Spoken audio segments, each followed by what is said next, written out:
Take a seat, please. Yes. Okay. Just assign to the attendance that is circulating, right? We have an attendance passing through, so just assign to the attendance.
is among the series of presentation that is given out by this university, Muslim University of Morogoro. So I will pass through the timetable quickly. We are going to know how the event is arranged in these 2 hours of presentation today. We will start by the brief introduction of this Maalum Executive Development Seminar Series, which will be done by Professor Jones, and then it will come the session for introducing our today's speakers, and this task will be done by Professor Assad, and then it will reach the time for presentation. We have 3 speakers today, Ms. Neema Nuguru, Aida Neakuze, and Mr. Omar Isa. There will be a session for question and answers, all members who are here, and then we will close the event. And this will be Hamza and Jones. So to start by, welcoming Professor Hamza Jones to give a brief introduction of this Maalum Executive Development Seminar Series. Welcome, Prof.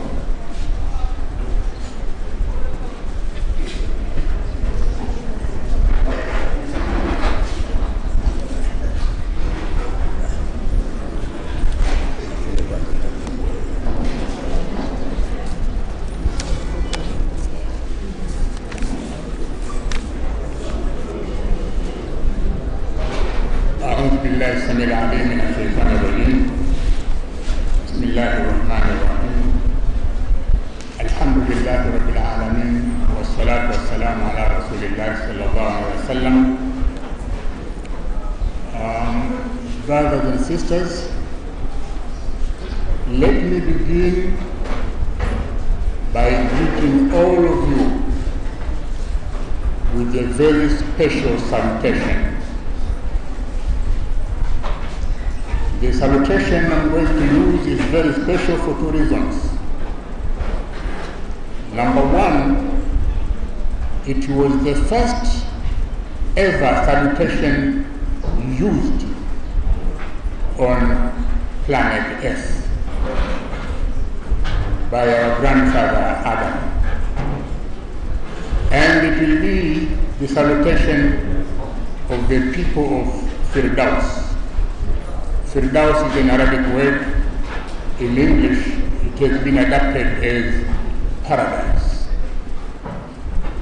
And if rendered in English, that salutation is peace and blessings of the Lord be upon you all. In Kiswahili, it will be amani na baraka za Mwenyezi Mungu ziwe juu yenu. In Arabic, for the benefit of the vast majority of you who do not know Arabic, it will be Assalamu alaikum wa rahmatullahi wa barakatuh. Now my task is simply to introduce very briefly, in 3 minutes, the Maalum Executive Development Seminar Series. This seminar series were launched last year, and the inaugural public lecture was delivered by Professor Assad on 10th April 2021, followed by the second public lecture by Professor Issa Shivdi, delivered on 21st August 2021.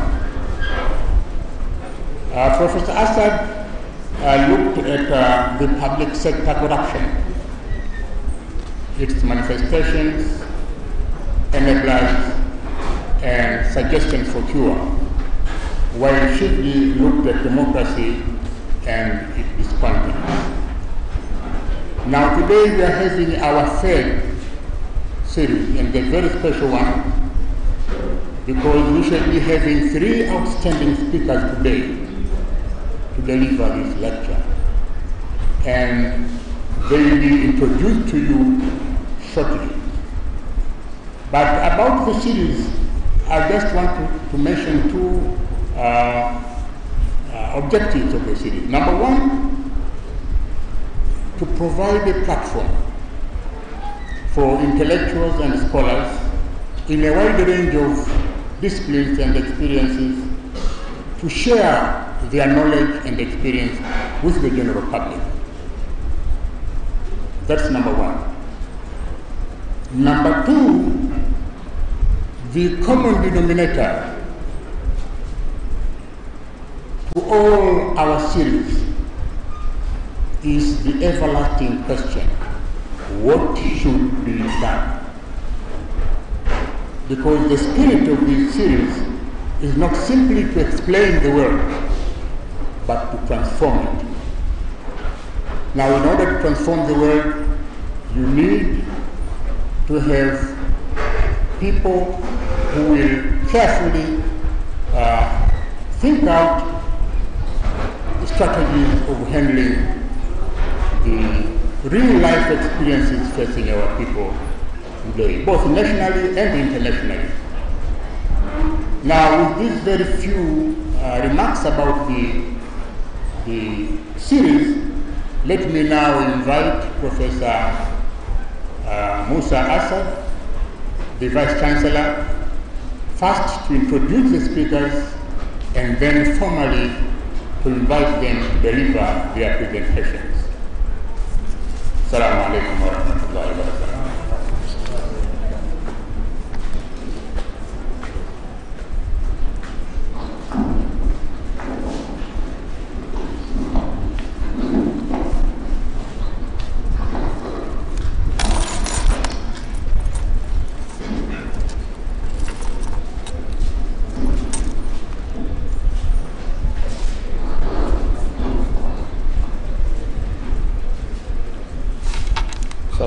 Wa rahmatullahi wa barakatuh. I feel like I'm doing a disservice to you because I'm using minutes that should be used by the facilitators this morning. As suggested by Prof. Sanjozi, we have 3 of the most brilliant minds this morning here. I would have been very happy to have only one of them, but we have 3 of them jointly this morning, and this for me is what we call nowadays super exciting. When we spoke about this about a month ago, the idea was still public audience. But then I was asked, what about the students? What about the people of Morogoro? And then I said, no, that should be fine. So because charity begins at home, we said, no, these series, we have to do them in Morogoro, and we must invite our students and other students around Morogoro, even business people around Morogoro. So for that reason, we're doing this in Morogoro, and I'm extremely delighted that you have responded and you are all here this morning. Alhamdulillah. So as you know, knowledge and skills are obtained via 3 routes. In a classroom situation, lectures, but you can also do self-learning through readings, but you can also acquire skills and knowledge through experiential learning. Other people having done things, and then they transfer the skills and experiences to you. And this is what we're going to be having this morning. Experiences from experts, and they'll be sharing their experiences with us. So who do we have? We have Omar Isa, who is the most senior in age, and he has extensive business experience at the highest levels, both in the public sector but also in the private sector as well. He has worked in Africa, Asia, Europe, and Latin America. From about 2013 to 2016, he served as the Chief Executive Officer in the President's Delivery Bureau. This was during Jakaya Kikwete's era and partly Magufuli's era. This institution was supposed to oversee implementation of Tanzania's public sector delivery transformation program, otherwise known as Big Results Now, the BRN. Before that, he was the CEO of the Investment Climate Facility for Africa, the ICF, and in that position he was responsible for managing a 7-year program to improve Africa's investment climate and remove barriers to growth, and plus a couple of other responsibilities. So basically, very well experienced. Currently, he is the chair of TANESCO. This is an appointment, I think, no more than 6 months old appointment.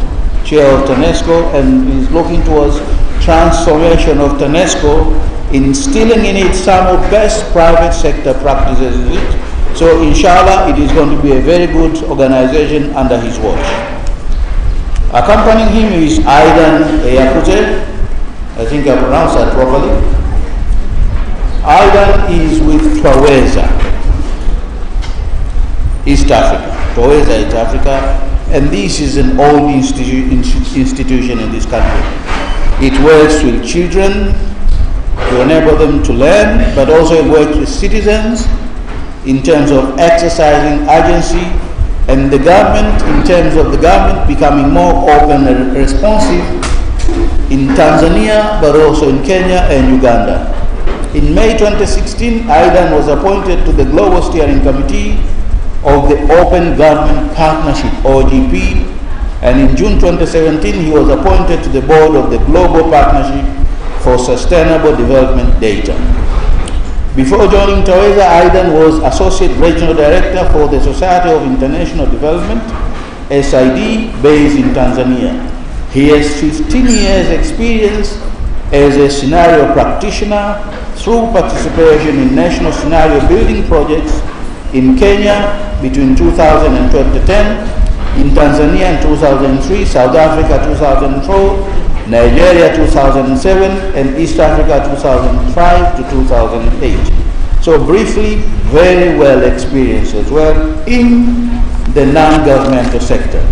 And lastly, we name Ndunguru, who is a certified project manager, an expert in project management, with extensive experience in working in Pan-African development projects. She was the Director of Business Environment at the President Delivery Bureau, and this is where, of course, you see the link between Omar Issa and Neema Ndunguru, because that is where they must have worked together for quite some time. But she previously also worked as a project manager with the Investment Climate Facility for Africa. Again, this is another route where they met, where she managed over 20 investment climate improvement projects across countries in Africa, including Cape Verde, Liberia, Kenya, Rwanda, and Zambia. Prior to that, she worked with East African Development Bank, where she gained exposure to challenges faced by the private sector in the region. Additionally, Neema has worked with the Foundation for Civil Society in Tanzania, and in 2015, Neema was selected as one of the 25 young African leaders in the inaugural Building Bridges Leading in Public Life program.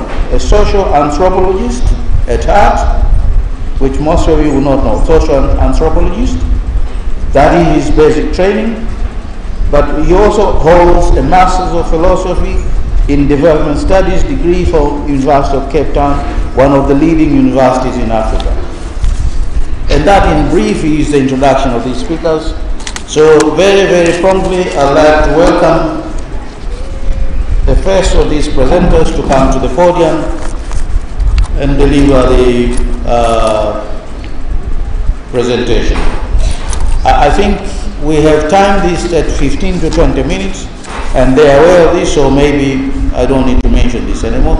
And the topic here is the business environment. The business environment, the first topic, and then we'll do economic growth, which Aidan is going to cover, and then finally attributes for starting and growing a business, which Omarisa is going to be doing it. So the three of them, that's the follow-up in terms of how they're going to be making presentations here. Thank you very, very much. Nema, you have the floor now.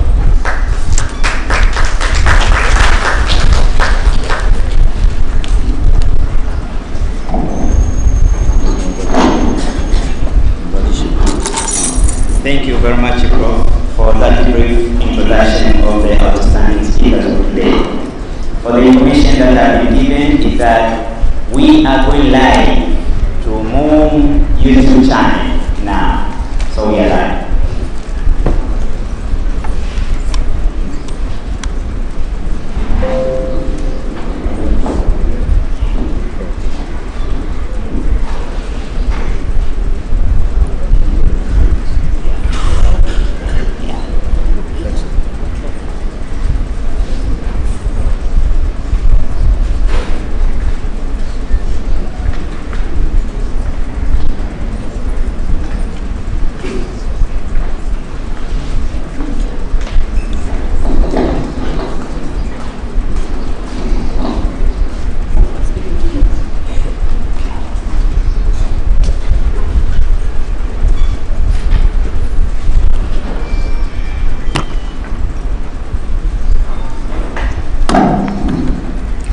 Good morning to you all. It's a pleasure and an honor for me to be here, and thank you for taking the time your Saturday morning to come and listen to me and my colleagues.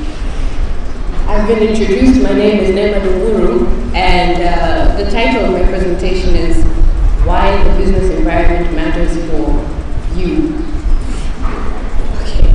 I put the TH in brackets because the business environment matters for everybody. It's why it matters for you, but the focus of this presentation is on youth. Given that we're speaking at a university, it only makes sense to target things that would be relevant to youth. As I go through my presentation, I do request a little bit, if possible, a little bit of interaction. It can be a little bit lonely up here. So please, if I'm doing, instead of having a monologue, trying to have a dialogue, I'd appreciate your participation. Starting now. What? I want to start by just contextualizing where we are in the continent and even in this room. And my question to you is, what makes youth so special? Why do we hear so much about youth this, youth that, Vienna, development, opportunities? What is it that's so special about this demographic, the youth? Anyway. Pardon? Omar? The front row. Front row are not allowed to speak, but, your opinions. Why are youth so important?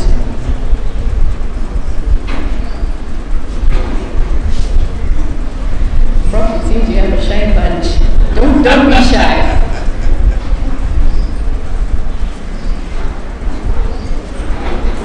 Yes, sir. You can shout.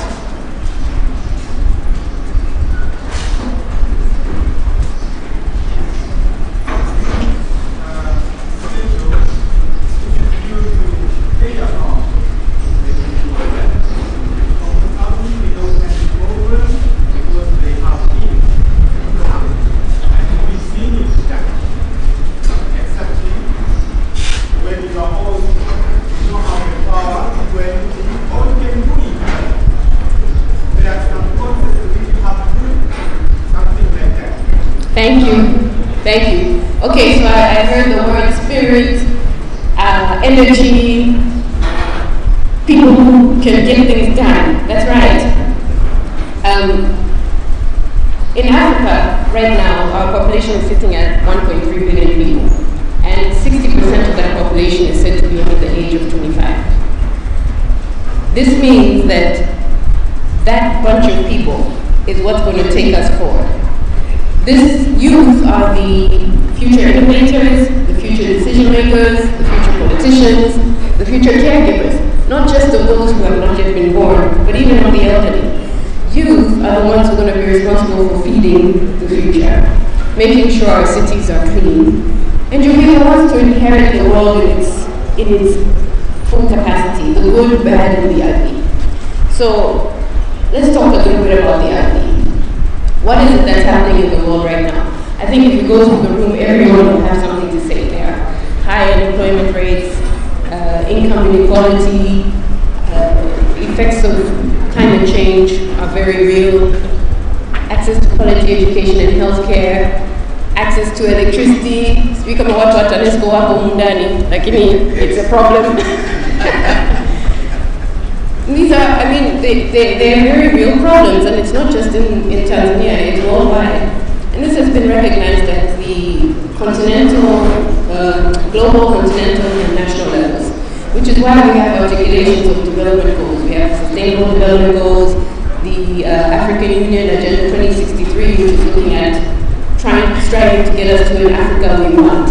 And then in Tanzania, we have our Development Vision 2020. My understanding is that it's another vision being developed, but for now, this is what's guiding our country's development plans. And underlying all of these visions and plans is the pursuit for environments that create inclusive growth and sustainable development. So my question today is, where is this growth going to come from? Aidan, luckily we have him with us today, is going to talk more about that, but in a nutshell, the growth comes from jobs. So what does the jobs employment landscape look like? At the global level, the World Bank estimates that by 2030, we're going to need 600 million jobs to absorb the workforce at that time. 600 million. Currently in Africa, we have 10 to 12 million youth, people like you, entering the workforce every year. 10 to 12 million. But the number of new jobs that are being created is only 3 million in the continent. In Tanzania, there was research done recently by an organization called Research Development, a youth-focused organization.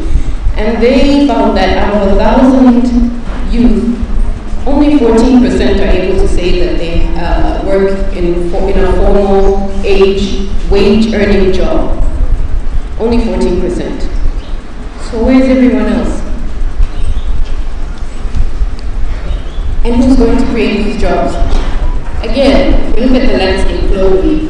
We find that SMEs, small, medium enterprises, are the ones that are creating most of the formal jobs globally. 7 out of 10 of jobs that are generated are from SMEs. In Africa, the number of companies operating formally in the continent, 90% of these companies are SMEs. So let's think about it. 90% of the companies in Africa are SMEs, but they're not able to absorb those 10 to 12 million youth.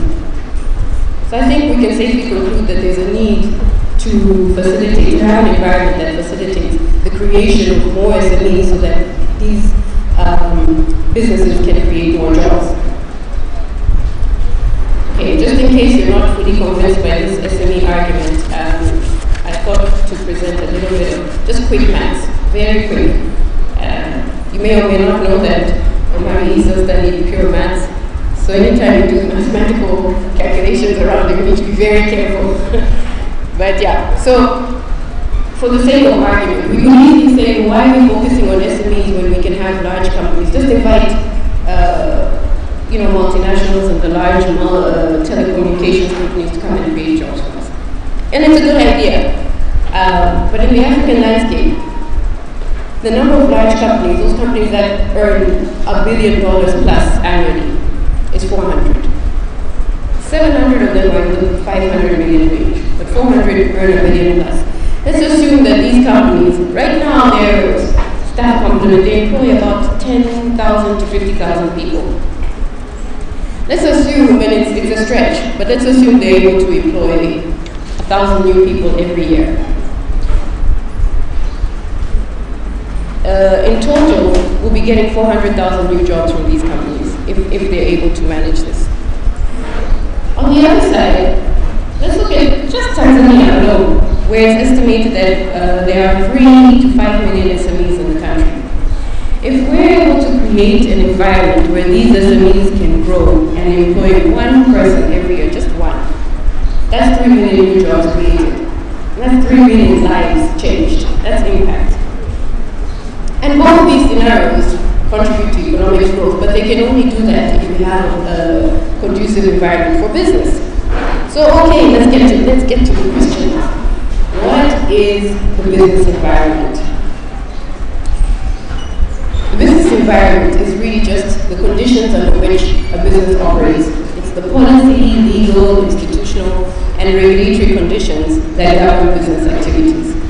I put this diagram up just to illustrate the business life cycle, and it's actually, I took it from the World Bank, who used to develop reports called the Ease of Doing Business. Those reports, as of last year, late last year, were discontinued. But what the World Bank was doing was looking at the life cycle of a business, from startup to closing. What does a business go through, and what are the regulatory burdens that a business experiences in particular countries that help or hinder it to grow? So we have, what's required at startup, what are the licenses, registrations, costs, time, procedures to start your business, in getting a location. What does it take for you to register property? What does it take for you to connect to electricity? During operations, what's the process of paying taxes, trading, employing people, etc. When you have, the World Bank report has been discontinued, but I think the principle is still quite relevant. And it's all about how do we make it easier for businesses to do business. So why is that? And why, let's just understand why it's important for businesses to be able to do business easily. When you make it easier for businesses to do business, you're removing barriers, you're removing red tape, you're creating confidence for people within the country and even outside the country to invest. When you get greater foreign and domestic investment, you are directly creating more employment. More employment means that more people are now getting incomes, their livelihoods can improve, they're able to spend more, they're able to just build around their lives, which is in a bigger, broader context of what we call social and economic development. When you have that happening and all these companies investing, you're actually widening the tax base for the government. A wider tax base then means that the government's revenue increases. And with this increase in revenue, the government is in a better fiscal position. They can now pay off their debts, but they can also fund the development agenda and fund the service public goods and services. So it's a long chain, but it's important that this is understood because we'll get to that. Mary and I are going to talk more about the economic growth part and how to get all of this happening in a harmonious way. When we talk about improving the business environment,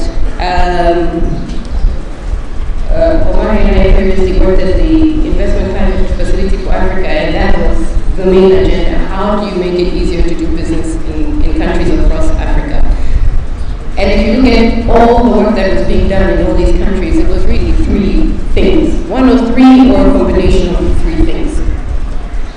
You're looking at enhancing efficiency and strengthening institutions, and that's done by streamlining legal and regulatory frameworks. So there are a whole host of laws and regulations that a business needs to comply to.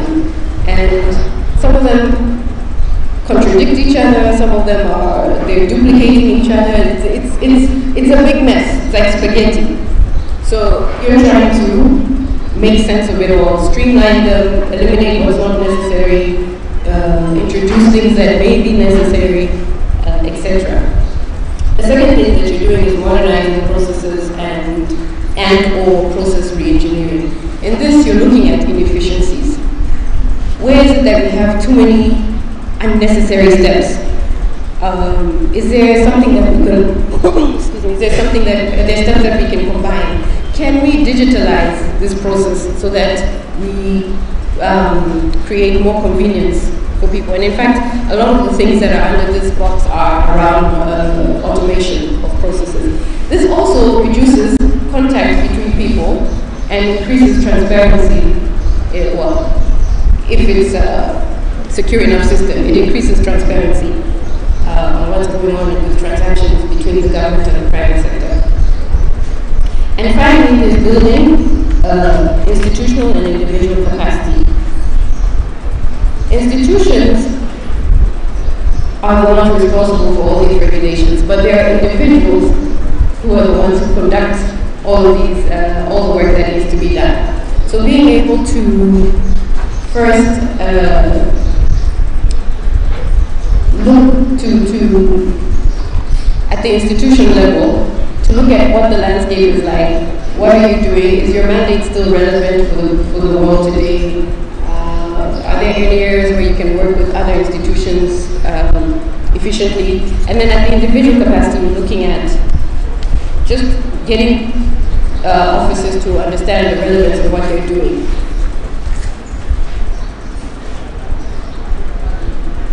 Okay, so just to be clear, improving the business environment is not about deregulation. You're not trying to remove taxes and remove levies and fees. Those things are still very necessary.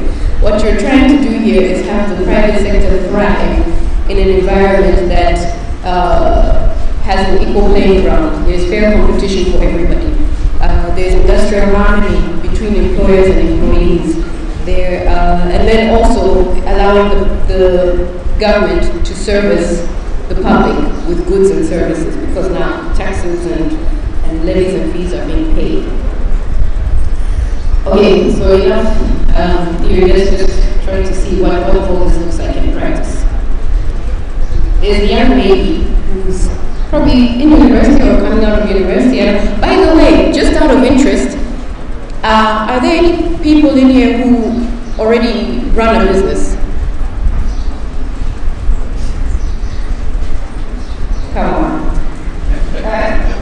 Airtime, selling airtime, stationery, just any kind of business. Are there any business people in here already?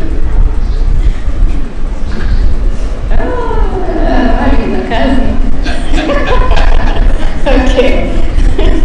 Okay, fine. So, we have a young lady here who's coming out of Maalum, and she wants to start a business. Let's give her a name, a nice name, like Nan. Okay. I'd just like to know, who knows, if you want to start a formal business in Tanzania today, where is Nan supposed to go? Which institution is she supposed to visit? Yes.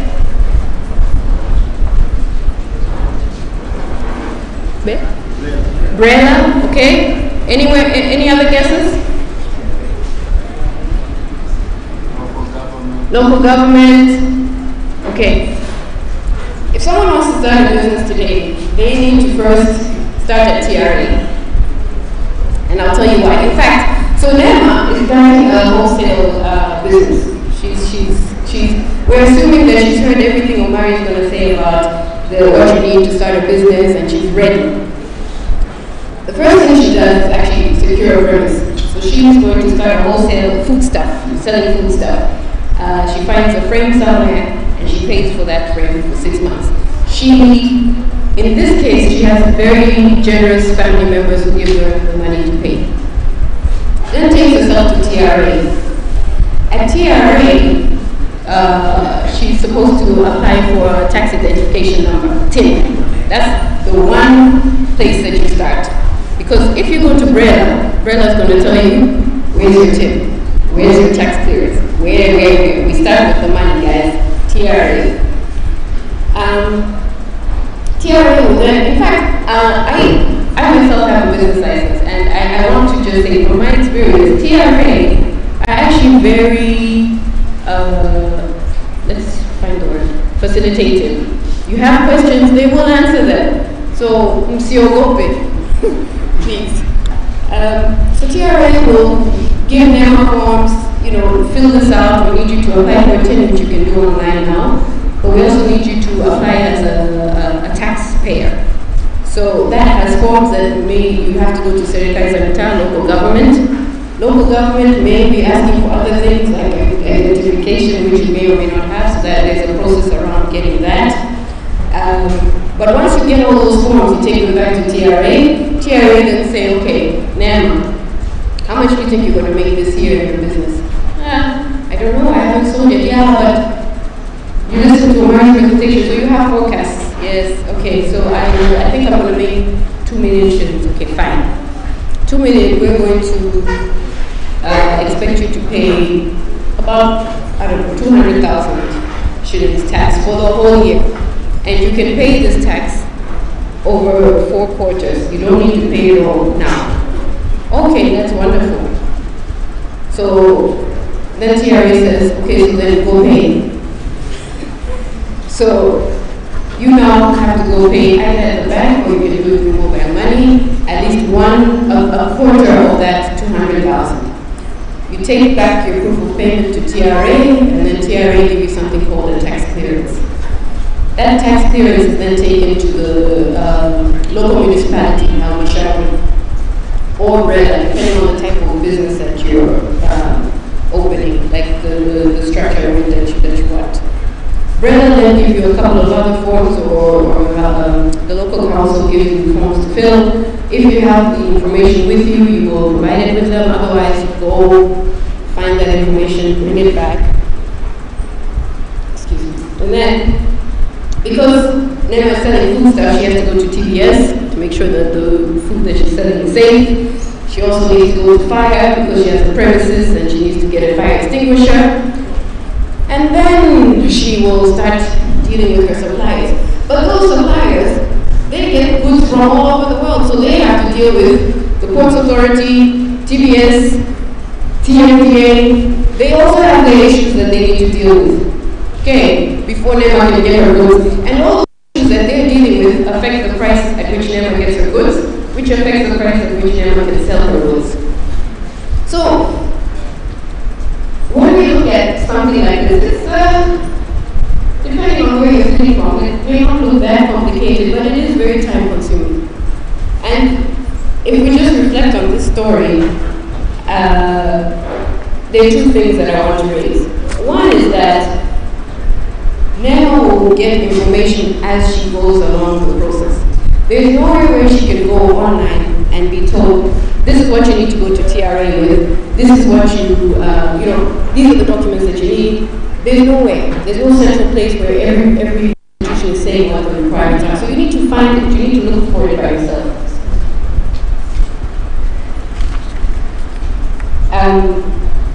The other issue is these institutions. Everyone's just asking for what they need. I'm not so sure that there's a lot of communication going on between all of them, although, to be fair, the government has invested quite a bit in digital infrastructure and trying to get all these institutions to talk to one another, but it's taking some time.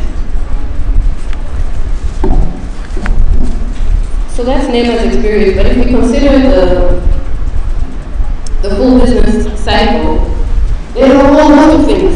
Okay, so we looked at starting a business, but when the business is operating, if you're in agriculture and you're interested in, you want to agribusiness rather, not agriculture. You want to go into agribusiness, and you want to secure a plot, a shamba. Okay, it's a good idea. Now you need to get a title for that shamba, because that title is what you can take to the bank to get financing. The process involved in getting that title, go to argue with our scheme. Okay? Now, NEMA was told you have to pay taxes 4 times a year, which is good. This is at the micro SME level. But as your business grows, the different sort of taxes that you need to pay, once you start getting more than 10 workers, now there's skills development levy, there's workers' compensation fund, there are additional taxes that need to be paid, and this is actually one of the issues that the private sector has. It's really, I'm looking for the right word. it's a concern. It's a concern for the private sector. Paying taxes, not just because of the number of taxes and the amount, but also because of the predictability around taxes. So the private sector, you're a business, you need to plan. But what happens is every year, new taxes are introduced, new fees, new percentages of this is taken out, those changes cause a lot of havoc in how you deal with your finances in a business. And so it's an area that it's ongoing, it's a work in progress, but it needs to be addressed. Employing people, you're all in university. This actually applies also, I'd like to just make a point about businesses that are in innovative industries, financial technology, just technology in general. It's a problem. Finding people with the right skills to work in these companies is very difficult. So it's a challenge also to our education institutions to make sure that what is being taught in the classrooms, the curriculums and the practicals are aligned to what industry needs. But employing people is a problem. Finding people with the right skill set. And then we have inspections. I'm sure you know, once in a while, the businesses in Amigi are audited by TRA officials, by OSHA officials. They're just inspecting to make sure that you're compliant. But it can be very bothersome. There's no coordination amongst them on when they will visit a business so that the business can continue doing their business rather than focus on complying. And finally, what happens when you get into trouble? You've entered into a contract with the supplier and things go wrong. They don't adhere to their obligations. What happens then? Now we need to take this dispute to court. Mahakama. Some of you may or may not know, but it's not exactly the fastest place to get through. So court cases can take years to resolve. What do you do then in that time that you're waiting for this resolution to come out? What are you doing as a business? You can't grow. You're stuck. And then the final column is on, I put closing or growing a business. There are a whole host of procedures and regulations and laws around that. And I've added at the bottom there on intellectual property rights, especially as we're going through periods of encouraging innovation from people. How do you secure the rights on your inventions? Do we have facilitative laws and regulations for that? And at the bottom here, I've just put all across these processes, the business needs access to finance. So when you're combating all these things, I don't know how easy it is for the banks to have faith in you, but I think Omari and Aidan will talk more about that. So this is how we end up with this kind of scenario for entrepreneurs. When you combine all of that, it's no surprise. But I want to assure you that having at least interacted with government, I don't know, can people at the back read it?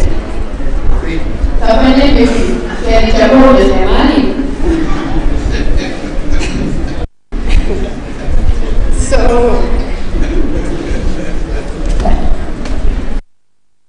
just a point though, I think the government has recognized that it can be a bit cumbersome and burdensome, and there have been a lot of efforts from the government in addressing these issues. So from the 90s, early 90s with Mkuramita, which was the Property and Business Formalization Program, we had Business Environment Strengthening Program for Tanzania. We had the big results now, Business Environment Program, which I was overseeing. And then we now have the blueprint for regulatory reforms to improve business environment. So there have been efforts, and I want to make that very clear. There have been efforts and there have been improvements. It's just that more needs to be done. More effort needs to be put in. So if we look at it, what's the outcome we're striving for? We're looking for this thriving business environment in Tanzania. And what does a thriving business environment look like? cannot have surprises. Give people time to adjust to the changes that you're bringing in. It needs to be transparent. Every business, if I go ask TRA a question and somebody else asks TRA a question in Mwanza, they should be getting the same answers. Everything should be transparent so that it's fair playing ground for everyone. It needs to promote convenience. Businesses are busy doing business, employing people, helping livelihoods. So make it convenient, and I think the government has helped in some cases, especially with payments now. There's a lot of payments that you can do through the phone, through mobile payments, online. Good, it's convenient. So let's encourage that to keep taking place. And then again, fair, it needs to be just. But that is facilitated by a couple of things. One is a national agenda, political will. The government is not interested, it's not going to happen. But our government keeps saying it is, and that's encouraging. So the political will is there. The second one is coordination and unity of purpose in the government and even in the private sector. Are you united in what you're trying to achieve? So institutions need to be clear that this is what we want and this is how we're going to get it. The third one is continuous and consistent communication on the progress, because you get so consumed by your day-to-day and what you're doing, what you're trying to achieve, but you're not communicating to the public that these are the changes that are coming, these are the improvements we've made, so people don't know. Even institutions amongst each other don't know what other institutions are doing. The fourth one is effective public and private sector dialogues. Effective is the key word. Finding platforms for discussions to take place and for problems to get solved. And then the final one is, once you have all these, you agreed on your priorities and agendas, being able to implement them. So the discipline and execution is important. And if we look at those programs that I put in the previous slide, an objective review would show that multiple of these combinations have been missing over the years. Okay, so I'm concluding now. What does this all mean for you? You're not going to be able to fix the business environment in a day as you, but there are some things that you can start applying so that, some practices you can start applying that feed into creating conducive business environments. The first is your thinking. Start to think more holistically. Consider that your actions and decisions affect others. Think about it. There are decisions you make that go far beyond your immediate sphere of control. So consider that when look at opportunities where you can consider those types of things. The second one is look for opportunities to organize around a common agenda.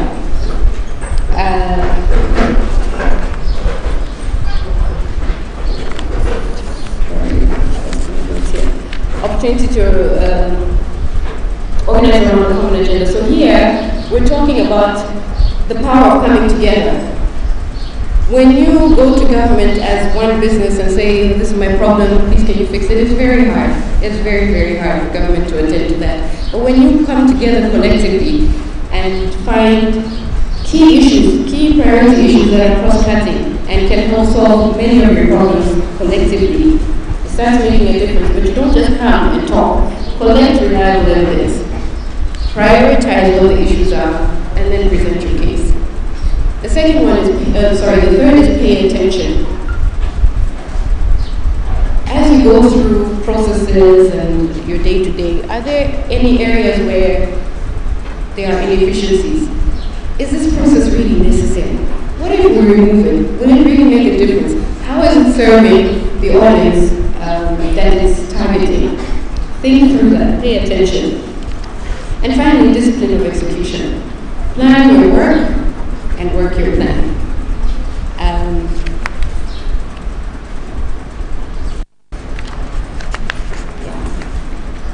So these are all skills. They're skills that you need to develop.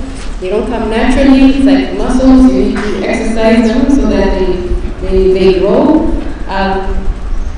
And they're not going to change doing business overnight, but they certainly are fundamental in making any environment easier, not least that for doing business.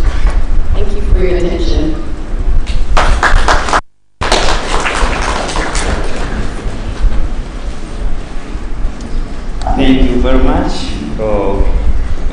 presentation. Actually, we have got a lot from your presentation. And I will start a business, inshallah. I've seen a way now. Welcome. This is the second presentation.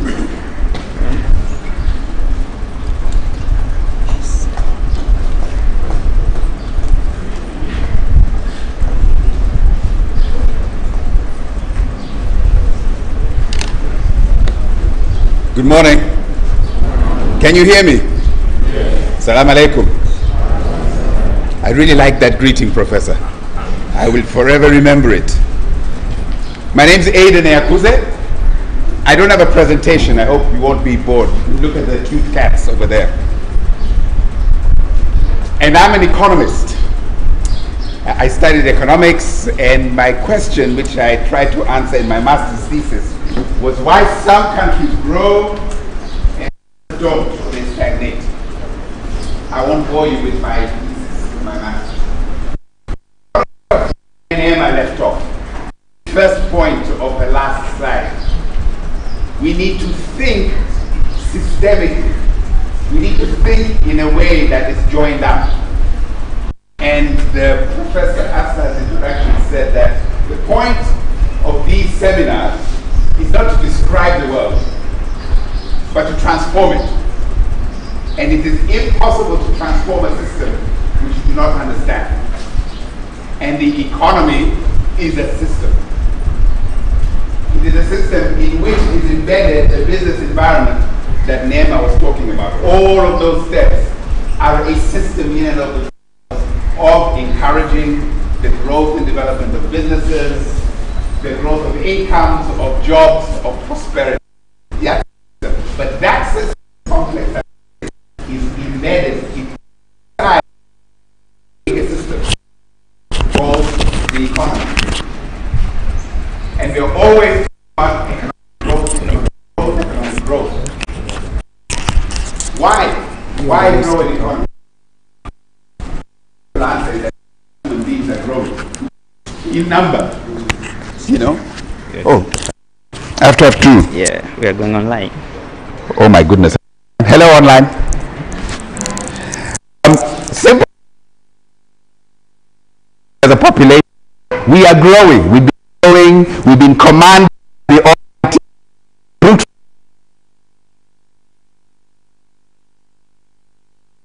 without poverty, misery, and stuff.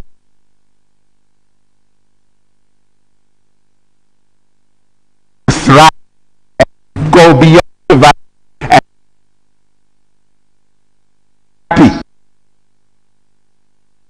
Economy is we go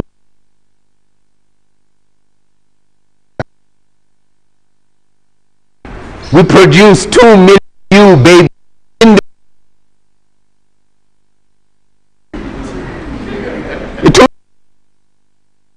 the year.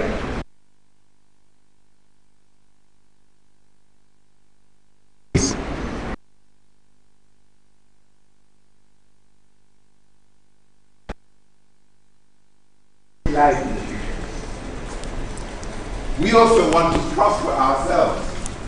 We don't just stay in the same condition as our parents or our grandparents. We also want to improve our outcomes, and maybe for our children and grandchildren have a better life. But what is this economic growth? How do you grow the pie? How do you cook more pots of pilau? So the economy, simply put, is grown through 1, 2, 3, 4 elements.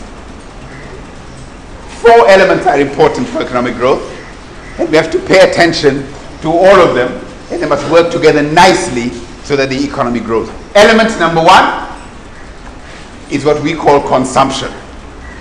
What you and your parents and your friends and relatives consume each and every day. And consumption isn't just the pilau. It's the rent that they pay for their home. It's the fuel that is put into the car. It's the car you buy to cook your food. All of that is consumption. You pay for it so that you can live for that day and for another day.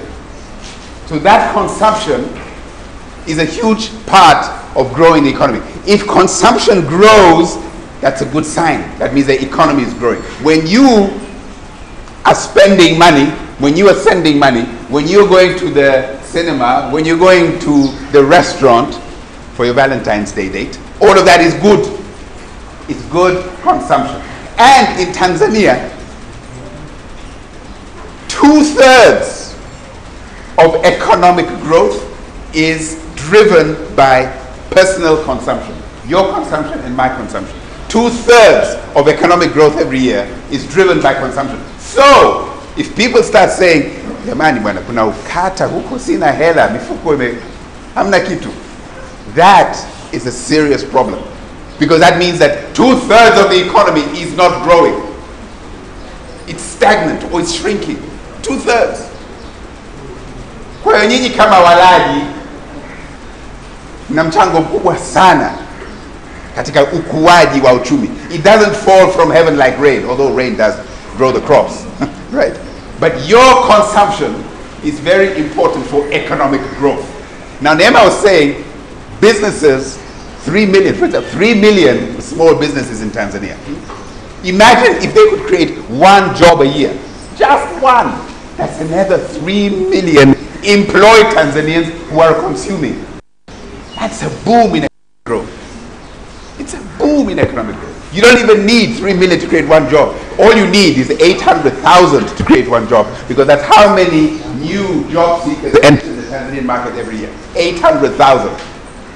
So it's not even 3 million, 800,000 just to create one job every year. You will have solved the unemployment problem. Solved it in this country. And yet, only 14% of young people are employed in any regular wage job. So, point is consumption. When you create jobs, you create more consumption, and 2/3 of your economy boosts, it grows. That's a turbo boost. So that's number one. Huh? Second element is investment. Investment, why is investment so important?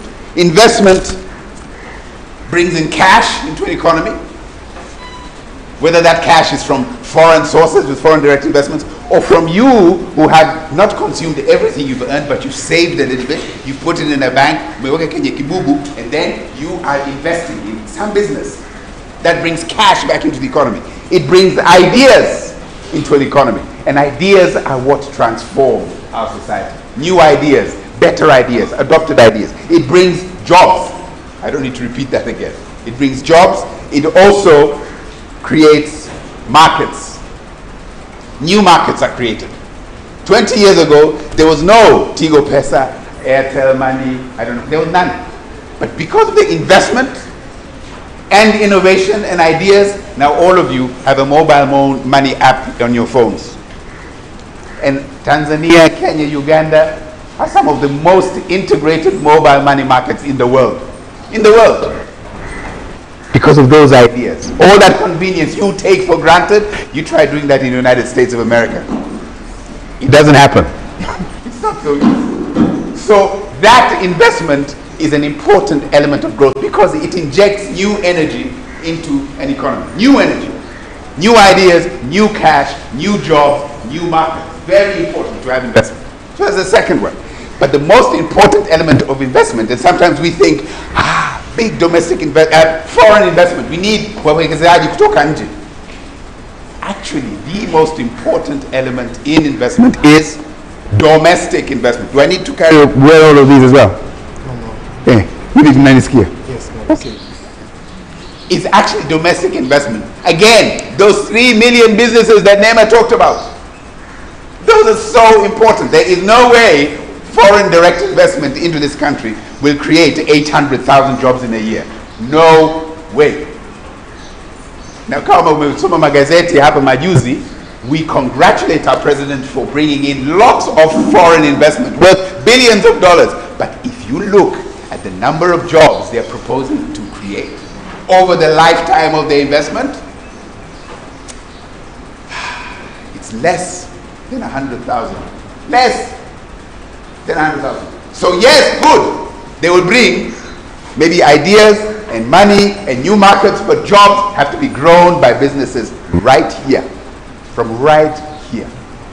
So that investment, domestic investment, is very important. And that's why Name was speaking about the business environment. If it is difficult, then we are at a big disadvantage in terms of creating the incomes and the jobs to grow the economy from this element of investment. So remember that. Investment, good. Domestic investment, better. And for domestic investment to really work, we need the business environment to become better, and we need you to go out there and take a chance. Not by betting kwenye yale maduka na ile mikeka ya mipira. No. That's not investment. That's gambling. You need to go and create jobs and incomes for yourselves, for your colleagues, for your partners. And Mzee Omari Isa will talk a little bit more about that. Third component of growing an economy, and sometimes we get all excited about it, is government expenditure. Government spending. When they build classrooms, when they build Zahanati, when we build SGR and the Mwalimu Nyerere, when we buy aeroplanes, all of that is government expenditure, and it contributes somewhat to economic growth. But here's the challenge with government investment like that. Government does not do business. Well, we tried doing business and we failed terribly. So we don't do business anymore as government. So government, how does it get money to spend? Number one, they tax you.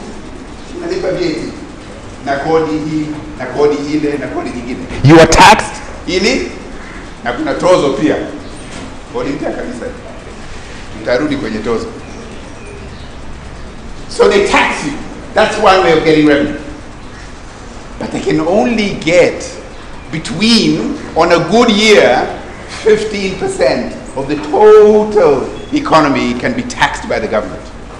Countries such as Denmark and Norway and even China, they can tax 40%, 40% of the national economy. That's why they can do big things. But we can only tax 15%. Okay. But that's one sort of revenue tax.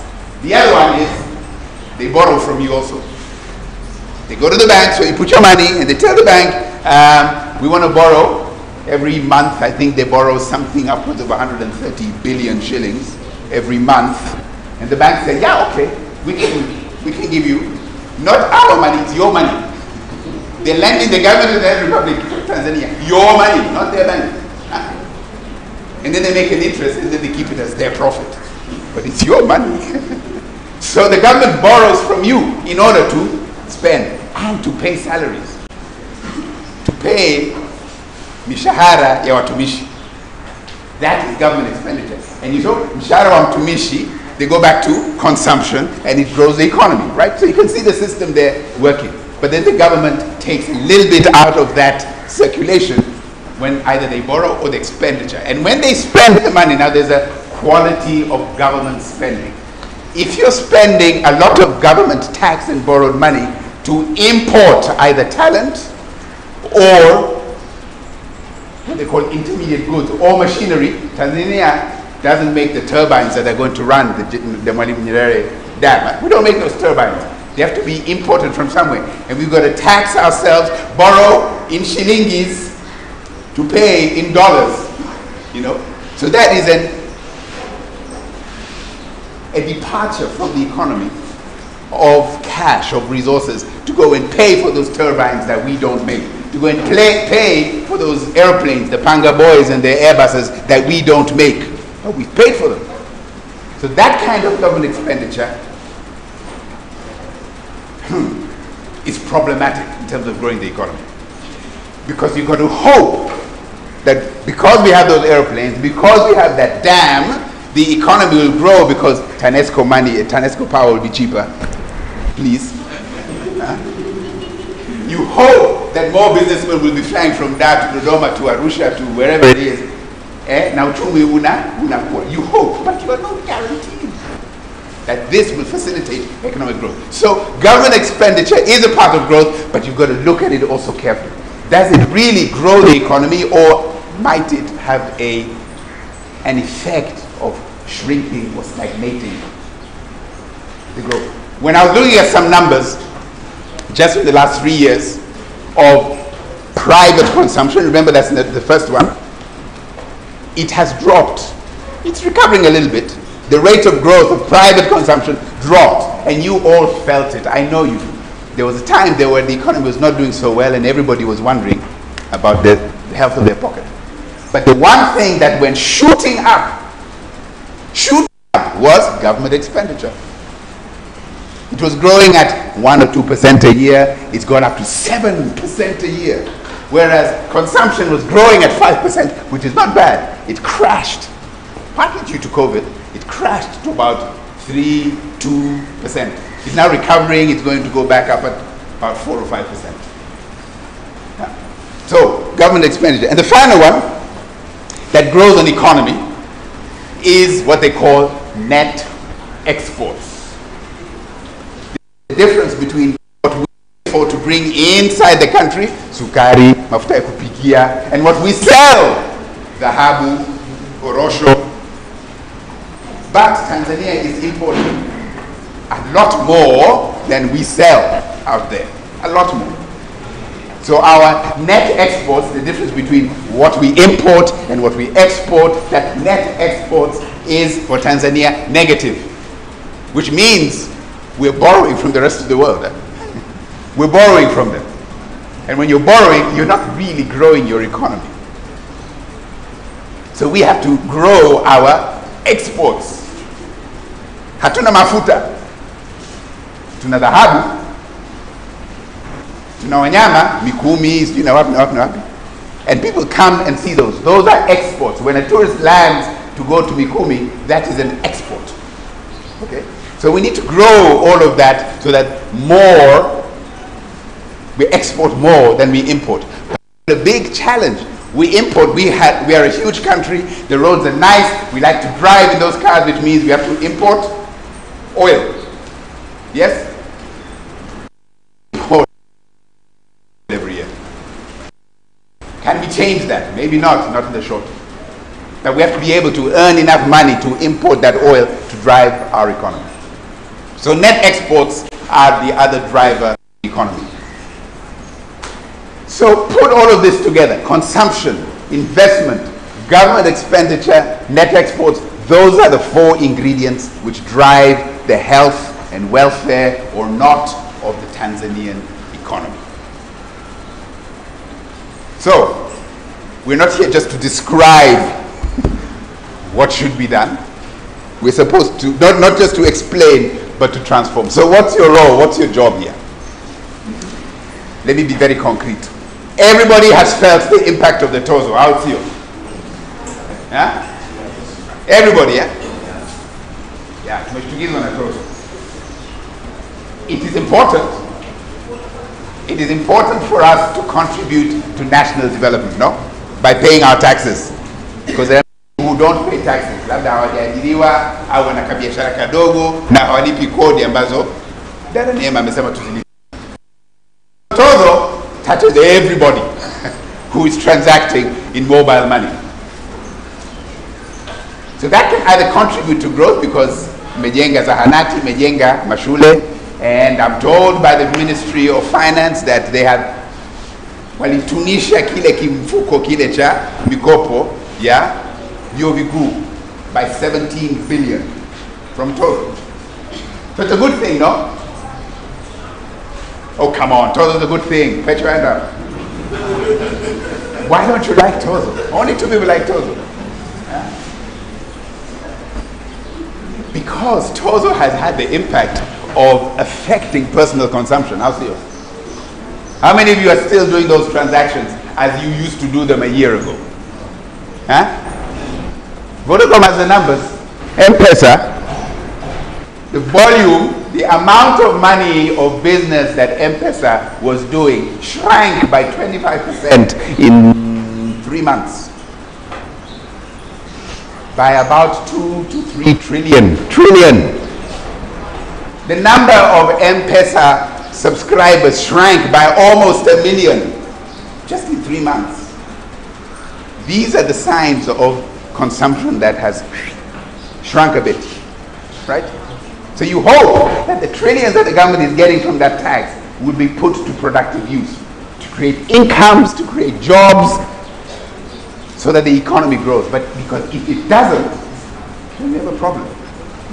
We're being taxed, but there isn't a return that we can feel and see. And so the economy itself is in a bit of a problem. So what do we do about tozo? Sinyem na madiwani na wabunge. Kuna bunge la budget linaanza kukaa nadhani mwezi wa 4. Talk to your bunge about tozo. Can they reduce at least the price? Okay, usipute tozo. We know it is important for us to be self-sufficient, but can you see if you can reduce it? So that if you do reduce it, I will do a little bit more transactions compared to what I was doing. There'll be more money in my pocket, and I can do those things, at least 2 of those things, that will grow the economy. And that's your argument. I will spend more, which is good for the economy, and I will even save and invest, which is also good for the economy. So, Mheshimiwa Mbunge, think about it. Ongea na waziri wa fedha. Punguza. But that pressure can't come from either alone. It's going to come from you if you are convinced that that system into which Neema is encouraging and appealing for you to enter into, kuanzisha biashara, lakini msimuweke kwenye machela yale ya yule. Because if you don't, who's going to do it? Who's going to employ you and your children? You've got to do it. But in order to do it, understand the system, understand the economy, and understand the one lever which you know has affected you, and talk to your MP and say, hey, punguza hii tozo ni kwa manufaa ya ukuaji wa uchumi wa Tanzania. Thank you very much.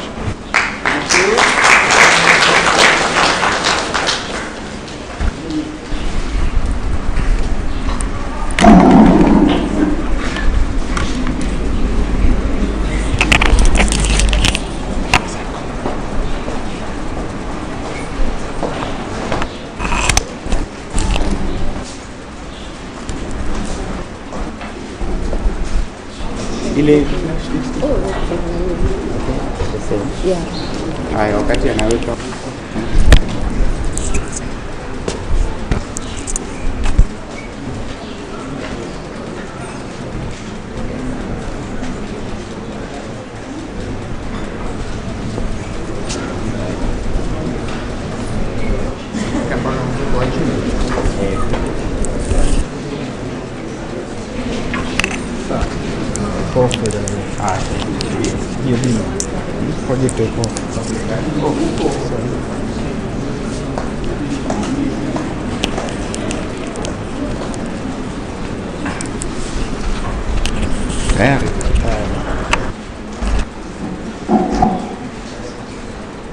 Morning, assalamu alaikum.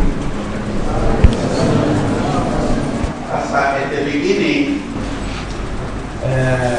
Neema asked a question, and one of the answers was energy. You know, what do the youth have? Energy. In her presentation, in Aidan's presentation, they kept on saying, Omari will do this, Omari will do this. But Omari is not one of the young people. So where will he get the energy from? That's the question. Anyway, let me thank Professor Assad and his team for organizing this. Let me thank you all for coming, and those who are watching us online. It gives us a lot of encouragement to try and share our experiences. And last but not least, let me thank Aidan and Emma to agree to join me here to talk about what we consider to be very important for our country. I only have one slide. I've been asked to talk about attributes. but this slide connects with a lot of what Neema was talking about and with what Aidan was talking about. I will refer to this repeatedly, even when it does not project. So look at it very, very carefully. You have lecturers, you have professors, so they actually run you through on, you know, all the attributes of doing a good business and so on.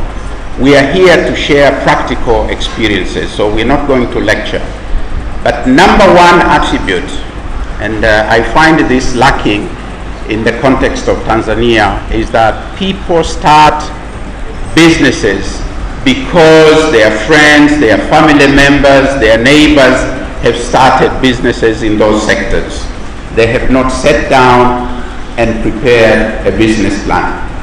You need a business plan, whether it's for a poultry, for a salon, for a barber shop, for growing flowers, for exporting, whatever it is. You need a business plan.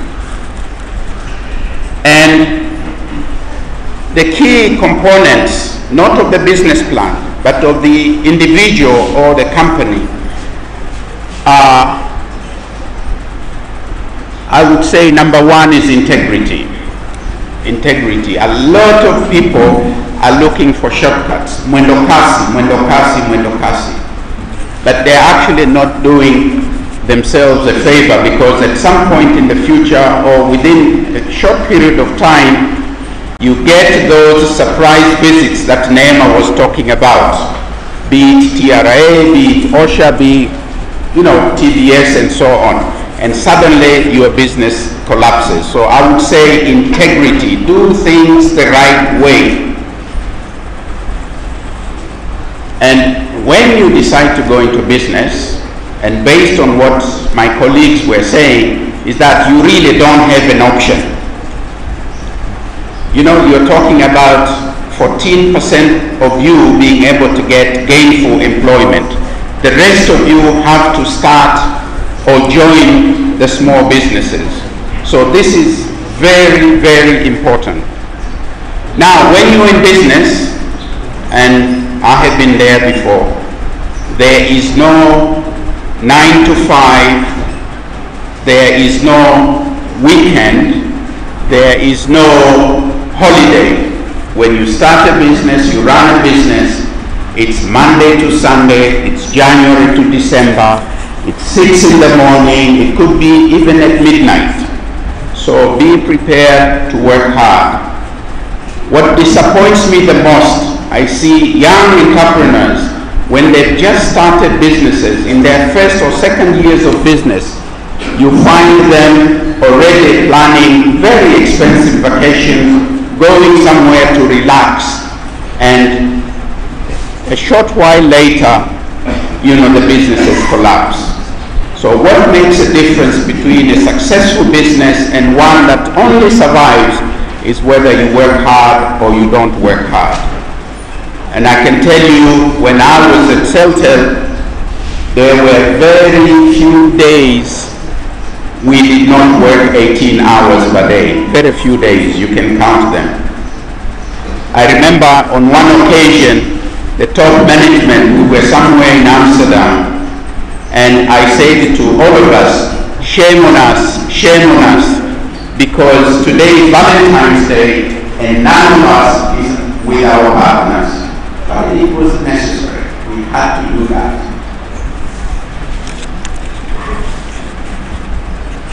Now, Watanzania ni wakarimu sana. You know, by nature, we are very, very giving, we are very polite. But when it comes to business, including the organization for which I now chair the board of TANESCO, we don't take that Tanzanian element in us to our customers. What am I talking about here? No customer service. Wherever you go, I can mention ministries, I can mention Serikali za mitaa, I can go anywhere. And those of you who venture to go out and you go to a restaurant a second, a third, a fourth time, I think for me, the number one factor that leads me to go back to that restaurant or to fly that airline is not the food. It's the service I get from that restaurant or that airline. So when you enter into business, strive to offer good customer service. So, many of the business, the young people, when they start business, the first thing they think of is mtaji. I need some money to be able to start the business. You're starting on the wrong foot. You've prepared your business plan. If you go to a proper bank, if you go to an investor who wants to invest in your business, the first area they will look at will be your management team. Who is going to run the business? What skills do they have? What skill sets do they have? And that is how they will determine whether or not they invest in your company, they invest with you, or they lend money to your company. So bear that in mind. And you have to think of the skill sets that you need. If it's in agribusiness, you need somebody who has experience in agribusiness, but you need marketing people, you need technical people, you need financial people. So start thinking about skill sets you will need for your organization. So I say that we refer to this slide many times during my talk. What we have, can we enlarge this one? Or can you all see it? What we have in the context of Tanzania is that we have what we call small and medium enterprises. Actually, they are micro enterprises. They are not SMEs. They are not the SMEs that will create the 3 to 5 million jobs a year. These are micro enterprises. Kampuni yangu najiajiri mimi labda na msaidizi mmoja. Basi, you're not going to the next step, which is this one here, which is lucky. These are large companies. Here is the size of the company, and here is the number of companies. The smaller the company, the more of them we have in Tanzania. The larger the company, the less of them we have in Tanzania. These are the Vodacom, the Tanescos, and so on. And these are the ones that, Neema was showing, creates something like 400,000 jobs a year. We have, sorry, this is technology here. We have these ones are not yet creating the 3 to 4 million jobs that we need every year. The largest economy in Europe is Germany. 60% of the businesses in Germany are not here, and they are not here. They are in what is lacking in Tanzania. So the message that I'm trying to get across is that we need more of these businesses. And to have more of these businesses, there are many things we need to do. Many things. I've mentioned integrity and so on. Skill sets and so on. But when I hear young people, old people like me, those who want to go into business, the only thing I hear of is natafuta mkopo, natafuta mtaji, nakwenda kukopa mtaji. Remember, if you borrow 100% of your mtaji, that is not your mtaji, that is the bank's mtaji. Because it's the bank that has provided the money. If you borrow 80% of the mtaji ni benki. So that business is 80% owned by the bank, not owned by you because you've only put 20%. Don't consider that your business. Somebody else owns the 80%. Remember that. So when you go to borrow 100%, you really don't have a business that you own, that is owned by somebody else. When you borrow 50%, it's the same thing. So how do you get to own more of your company? Start thinking equity. Start thinking equity. Mtaji wako wewe mwenyewe. And the number 2 barrier in Tanzania is, so there is a finance person, a marketing person, a technical person, etc. And you pool your resources, you are hitting on 2 key areas: funding and the skill sets that I was talking about earlier. So there is the IT guy, there is the accountant, there is the marketing person, and so on. But the problem is not unique to Tanzania. We don't trust each other. And I had the privilege in the mid-80s, to work on a Korea technology development project. I was in the World Bank at the time. And we encountered the same thing. So you have somebody with cash who is willing to invest, and another one with ideas but does not have the cash. And the problem is the same in Tanzania. We have people with cash, they don't know where to invest, and we have people with ideas, but they don't have the cash. You've heard of incubators. You have heard of incubators. Go back 5, 6, 7 years, maybe even more. Look at how many young people went into those incubators, and ask yourself, how many of them have gone from here to there? Ask that question 5, 6 years ago. People have died with their ideas. People have gone bankrupt with their ideas. And those with cash, they have the money, they cannot invest. So what you need to do is to find a way in which you can work with people that you trust. In the mid-1990s, I was on a board of a telecom company in Brazil. They asked me to find investors from Japan. And I had a network in Japan at the time.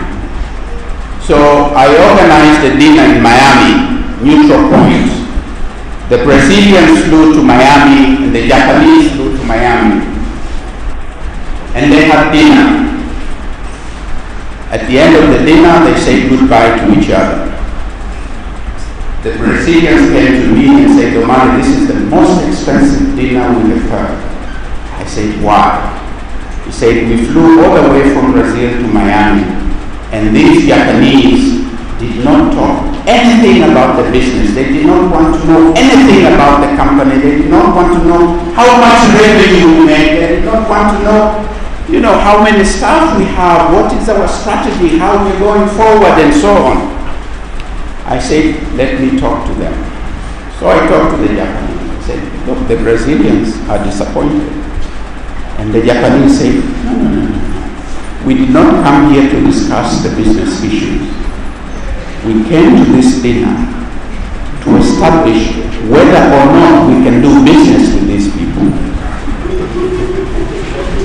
Okay? It's like marriage.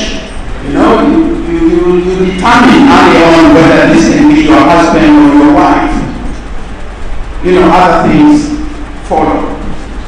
So the Japanese say, we have now established, based on the conversation we had over dinner, there are people we can do business with. We now send a team to Brazil to look at the company, the market, whatever, etc., etc., and then we will invest in that. So here is the message. You need to work together, but find the partners with whom you can work together.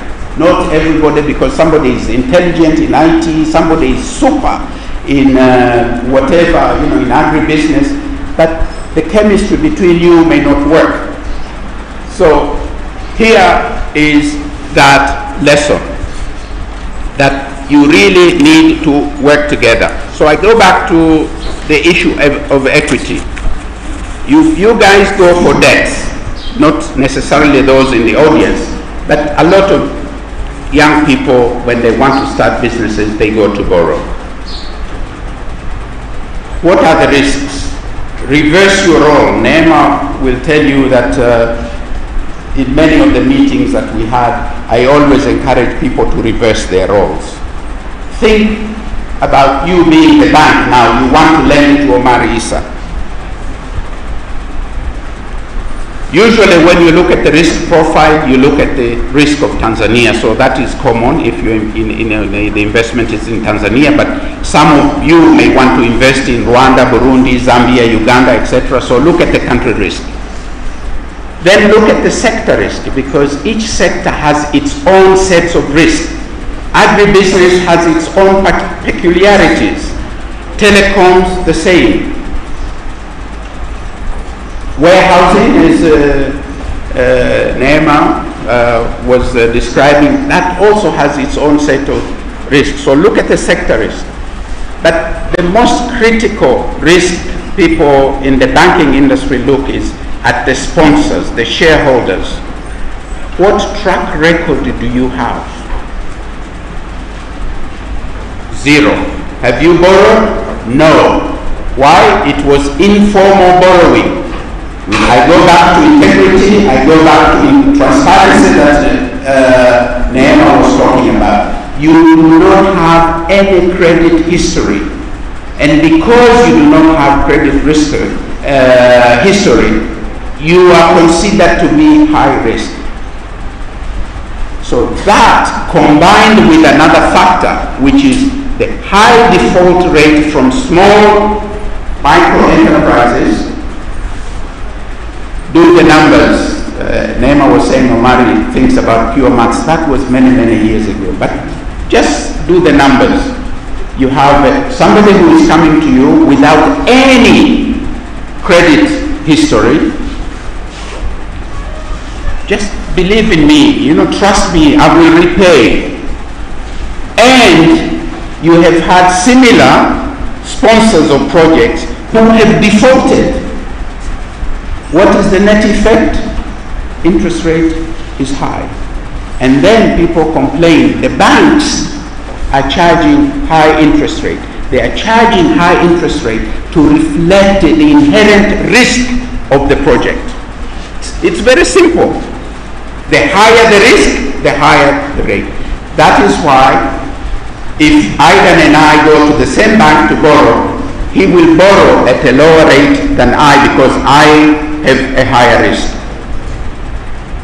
Why? Look even at health insurance. We don't pay the same premium.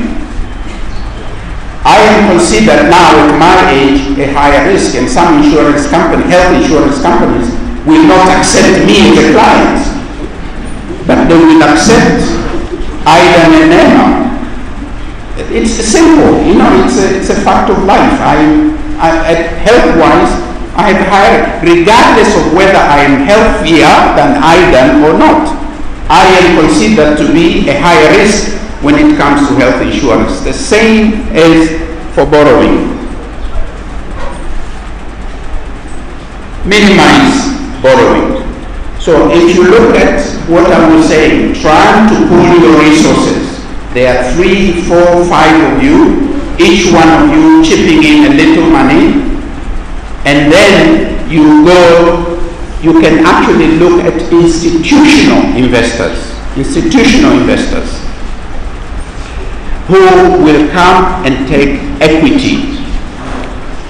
Lakini tuna tatizo sisi wa Tanzania, mtu mwingine akisema mimi nakuja kuchukua equity, you say mimi ndio nitafanya kazi alafu na yeye apate faida, but he's putting money or she's putting money into the business, risking the business. So let me try to conclude by giving you one example that I think captures all these skill sets, working together, fundraising, and so on. Have you heard of Mo Ibrahim? Anyone here who has heard of Mo Ibrahim? Or anyone who has not heard of Mo Ibrahim? He was my boss many years ago. When I joined what was Center, the company was worth a few $100,000. A few $100,000. Remember that, a few $100,000. So Celtel started, I was one of those founders. There was one shareholder, Mo Ibrahim. He owned 100% of the shares of that company. What did he do? He tried to attract people with relevant skills. Finance, IT, what have you, and so on. He said, join the company, I'll give you share options. I'll give you so many shares that, will probably end up owning 0.5% of the shares. Then he went to institutional investors and he raised money through institutional investors.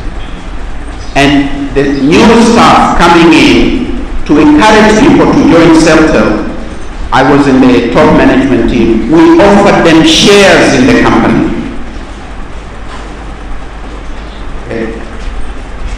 6.5, 7 years later, Celtel was sold.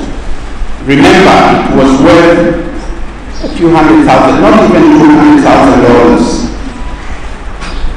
Celtel was sold at $3.4 billion. Mo Ibrahim had 100% of $100,000 company. When it was sold, he had less than 30% of the shares in the company. His share was worth $750 million. So 30% was worth more than 100%. That is the message I want to leave with you. Don't think of 100% ownership. Think about what your shareholding will be worth when you join forces with others. Thank you very much.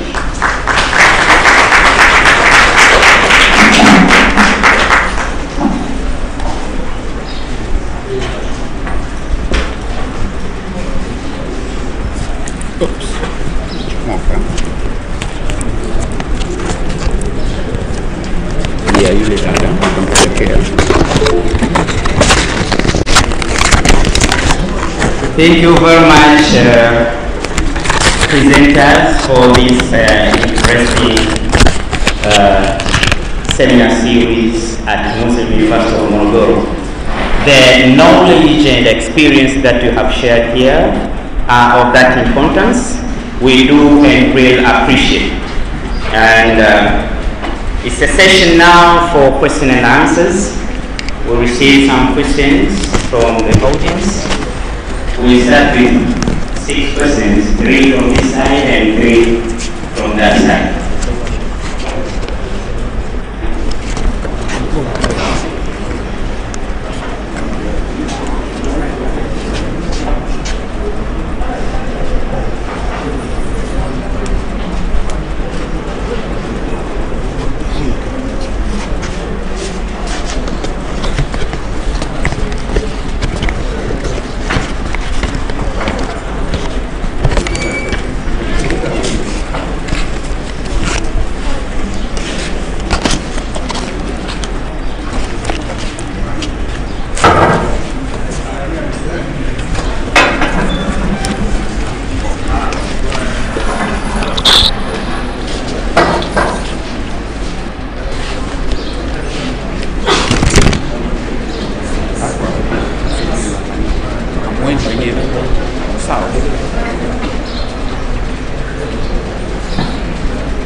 Hii hapa.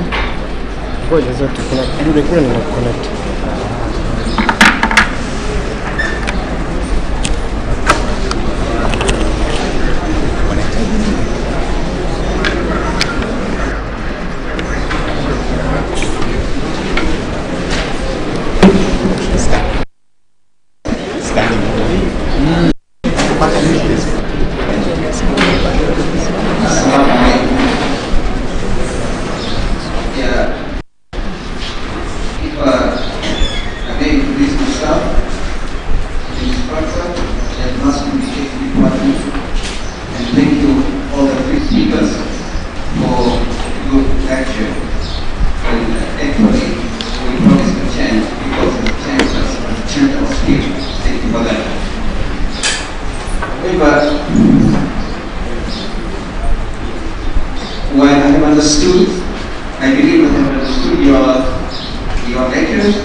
What's wrong with creativity and innovation in Tanzania? Assalamu alaikum. Assalamu alaikum. Alaikum salam. Wala kama mmechoka. Sasa tasema madara kucheka.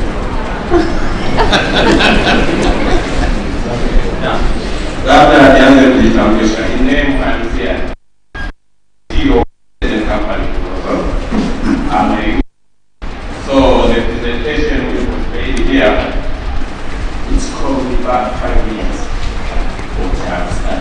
If I have the time, I can share the history where I started and where I am now and how it went. So the issue is the third presenter and the second presenter, Mr. Yakuzi, said we have the idea. People think on capital. Okay?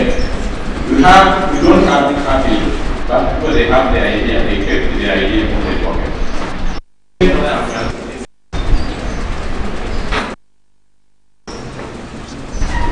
And I'm working on the business sector.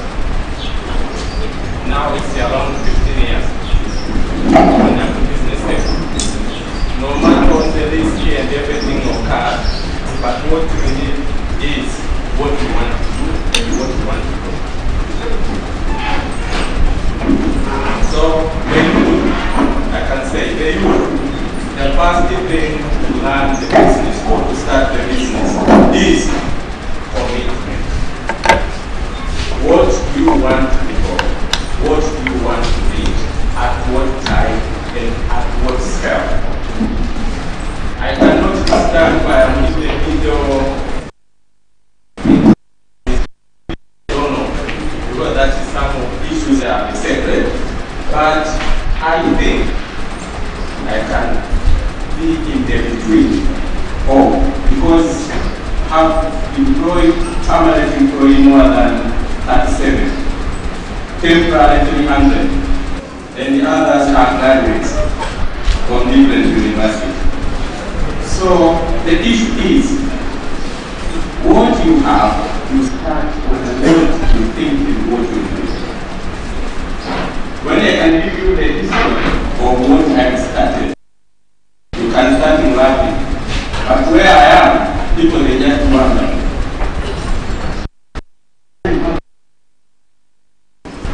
Do you understand? I have a Bachelor of Agriculture Economics and Agribusiness from Semina University of Agriculture, Economic Theory, Economic, Bachelor of Agroeconomics. So the issue is stand on what you believe. The opportunity is everywhere. Here in the university, there is a lot of opportunities. There are a lot of which you can do, you can get money even you are still a student. So I have 3 questions. I do that introduction, but I have 3 questions. The first question is borrowing. We know the youth are high risk taker. And when you go to the bank, as you say, you cannot get loan because you don't have the collateral. Even you can be having a good business plan, fantastic one. But how you are going to implement that business plan on the ground is very different. Some of the issues you can occur on the ground, but you will never expect to put on the business plan. You know that? That's the nature of the business. But the issue is, I think the university and the bank and the government, they should set, depending on the professional of a particular student professor, they have some sort of plan. Based on the people developing the area of business plan, to assist for the starting actions for 6 months program. So, why the youth are not supported on the ideas of the business plan? That's the first thing. The second thing is the environment of the business. Why the regulator, TRI and everything, they are not supporting the youth on the startup business. When you want to start a business in Tanzania today, you should not TRI and get, you should be, or you will call Macadillo. You should pay before starting the business. And if you don't know where have you get the capital, and what is the income are you going to get? You can get loans or you can get money. But you start to pay before they start. So I want to know the law and the law which help or which facilitate the youth when they start the business, they can get the good environment to start the business and to grow up, and they can make it further to help that person to be a big business person. Thank you.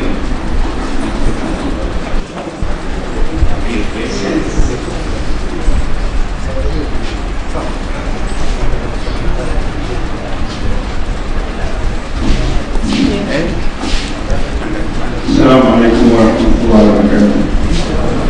My name is Mussa. I am a professor of physics. Not an economist, neither am I a business person. But it's something I cannot understand. start business, the right procedures, the right channels. For some reasons, being either political or economical or any other, you fall under sanctions. And you lose everything. How do you understand this? I cannot understand.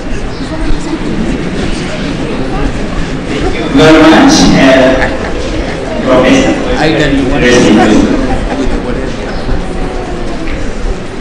Thank you.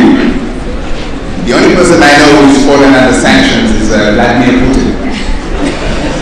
If you're a business person who's fallen under sanctions, maybe the government has seen that what you're doing is illegal, it's a crime.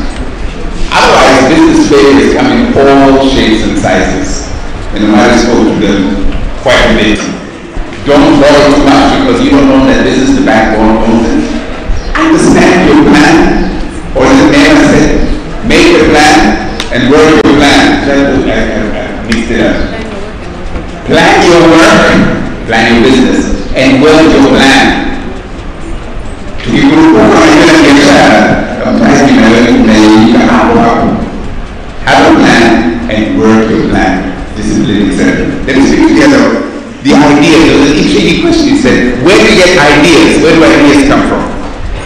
I think, very simplistically, we have to decide which of two types of people we are in terms of creativity. Either we are watafutaji, people who will explore and will experiment and they will try and they will fail, hopefully not too badly, not catastrophically. Or, we are watekelezaji. And there are many of us, let's also admit, 9 people out of 10 ni watekelezaji. We are told what to do, we do it, and we go back to the boss to becoming maagizo yako. Alafu unakuja before. If you want to do a business, ukiwa mtekelezaji, it's very, very, very, very, very hard. And that is a personal, mental, and spiritual attitude. But if you're a business person with a tafutaji, you will try all sorts of things, legal, no sanctions, to do and create and grow a business. That has to come from you. But when you sit with people, you can succeed. Mark Zuckerberg, Facebook, you know Facebook? Yeah, he sat in a dorm room in his college, Harvard, with his friends, and said, this thing that we have, Facebook was actually a physical book that you got at Harvard when you got there. To tell you where your students were, who they were, where they were from. It was a physical product, like a diary. I said, how do we digitize this thing? This is new thing called the internet. Maybe we're going on the internet. But he sat, akatafuta ideas from his colleagues, his roommates, his college mates, his classmates, and Facebook was born. He decided, I'm not going to finish my degree, I'm going to run this company. Alikuwa tafuta, sasa wengine labda ni watekeleza. Tanzania sisi, wengi, ni mama. Everybody tambua. I rest my case.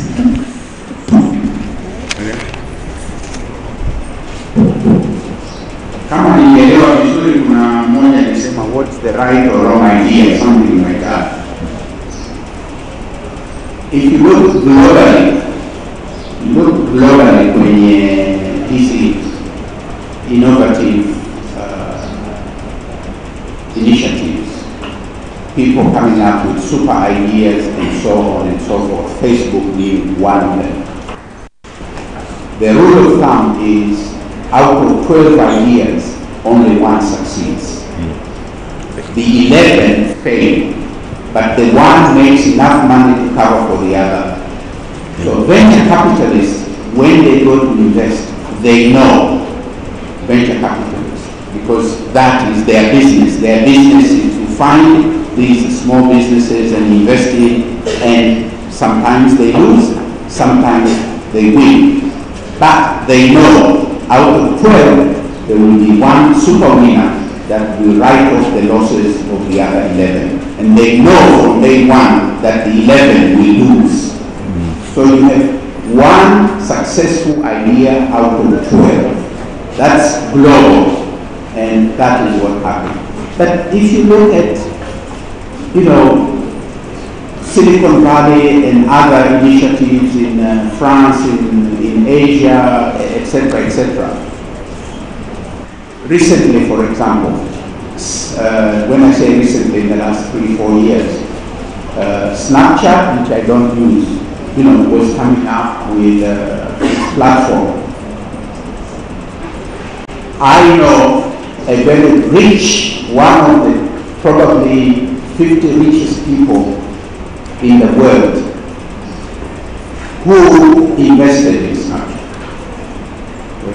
For him, it was, I sit with him on a board in China. For him, it was, maybe this will fly. And if it will fly, I will make so much money. But if it doesn't fly, I write this off. He's so wealthy, and Snapchat succeeded. The same with other, we can give countless examples. So the fact that you succeeded does not mean that every initiative will succeed. You are one of the 12. And if I'm a banker, and I was a banker at some point, and I looked at more than 1,000 proposals, I can tell you there is not one proposal that came to me that the sponsor did not say this was a fantastic idea. All of them were fantastic ideas. But why do we have a high default rate in Tanzania? Very high, very high. That's, banks are no longer willing to fund. They're no longer willing to fund because the default rate is extremely high. Forget about projects, even on housing. Default rate is very high. So, yes, you succeeded, and congratulations, and we would like to see many more of you. But we need to start thinking differently. At the beginning of this, we were talking about, Professor, you talked about transformation. So, transformation, actually they say the rule of transformation is that number one, it starts with me. I have to agree, that transformation will succeed. I have to agree on transformation. So the kind of thing about here, working together, pooling resources, getting sufficient seed money, going to venture capitalists and so on. These are some of the solutions that will take us from where we are to the next level.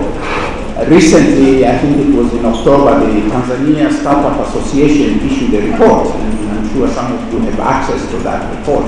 If you read it, you'll see why banks are not willing to lend, and you will see why venture capital that want to take up equity are finding it hard to find investors who are willing to let go of some of the shares. The example I gave of Mo Ibrahim, who owned 100% of $100,000 and ended up with $750 million with 30% of the company. We have that issue even at the government, at the state level, where governments are, our government is not willing to let go of the shares because we are brought up in believing 100% share owning is the only one. Even if that 100% is much less than even 50% or even 40%.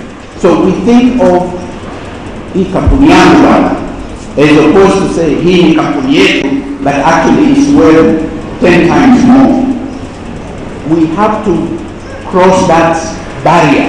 We have to cross that barrier, moving away from mimi na kijiweni changu, huyu na kimradi chake, you are struggling, she's struggling, I'm struggling, everybody is struggling. Now, you're talking about the barriers, the TRA and so on. Who pays the highest cost?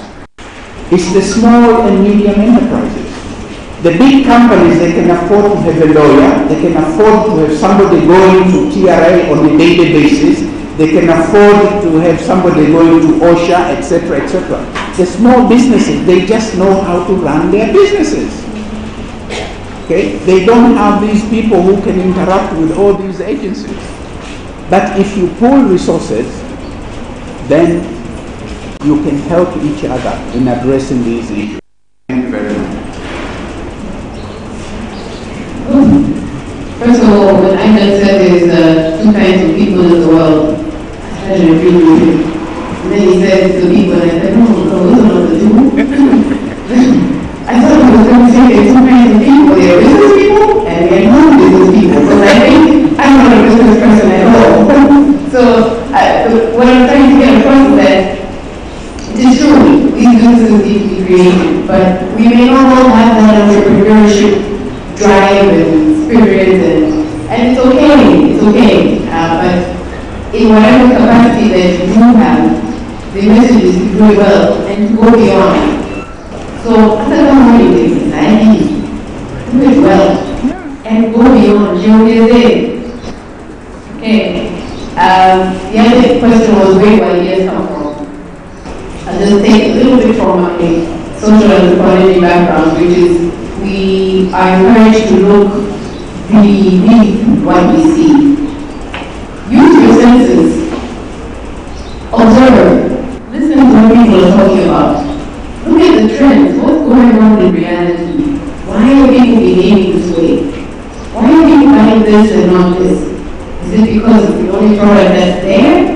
Or is it because it's the product people like? Is it because there are alternatives? Ask yourself these questions. It goes back to the point of paying attention. There are so many problems out there to solve, and your ideas are the ones that solve those problems. If you happen to be able to make them profitable, all the better. Use your senses and pay attention. That's where ideas come from.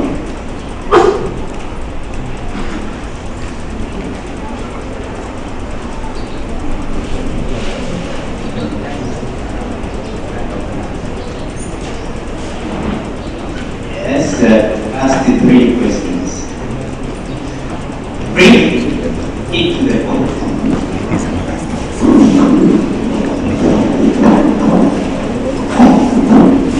Okay, thank you. My introduction to Harvard's Maraji, I'm also an entrepreneur. I'm engaged in making cakes and pieces, so maybe now. I'll be going straight to some point questions which are highlighting myself as an entrepreneur or as a young entrepreneur.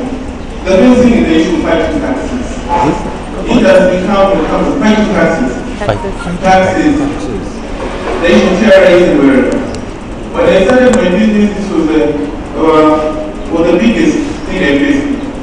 So just to escape it, I just became a home taker. So I'm just paying the rent all with my landlord. Just because I was escaping taxes. So it's not a good thing for I and the youth and in my nation, but I would like to, as a social development, to advise such youths who are entrepreneurs on the proper ways on how are we going to sustain these things. Because now I'm just escaping because the business is low and I'm going to grow up. So how am I going to maintain later on the issue of taxes? The second thing is financial inclusion. I'm an entrepreneur. I'm providing services to the people who have birthdays, weddings, and making place for them. When I receive my income, I told myself the next month I have nothing. But yesterday I have something. So it's a good program to ask youths on financial education. We are doing entrepreneurs, we are fighting for ourselves, but it's still a problem on how we're going to maintain our finances, raising our capital, and some sort of things like that. Thank you.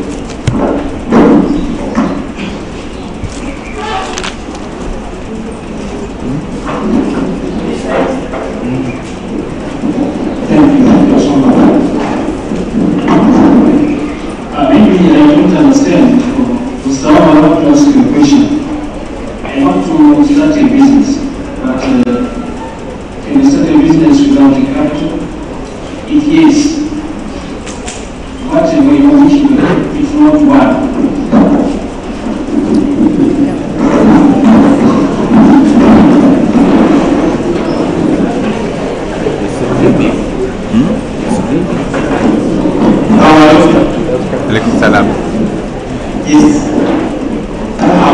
question, and this has been going direct. Let's say I have 1 million shillings, and nobody to trust. I'm going across my compound and see, yes, there is a movement. Let's say a food savings. Okay? So now the procedures becomes a problem. These millions, if you go on following these procedures, it's all going to end up paying. You see, that idea I have it. The money, this million of money is enough to at least to start. Okay? You can just rent a room there outside and attract my students, go there, even then the business grow. But the problem now comes if you go there GRA, they will ask you to start paying this, paying this, paying this, then the whole million goes up. You went with nothing. What should we do then? Because we are always, each year we are going to go now, they are familiar. Okay, but as it is staying there in a bank, you see a wife is sick, a child is sick. Anything happens before I have finalized to start this business. Thank you very much. The questions I now have there.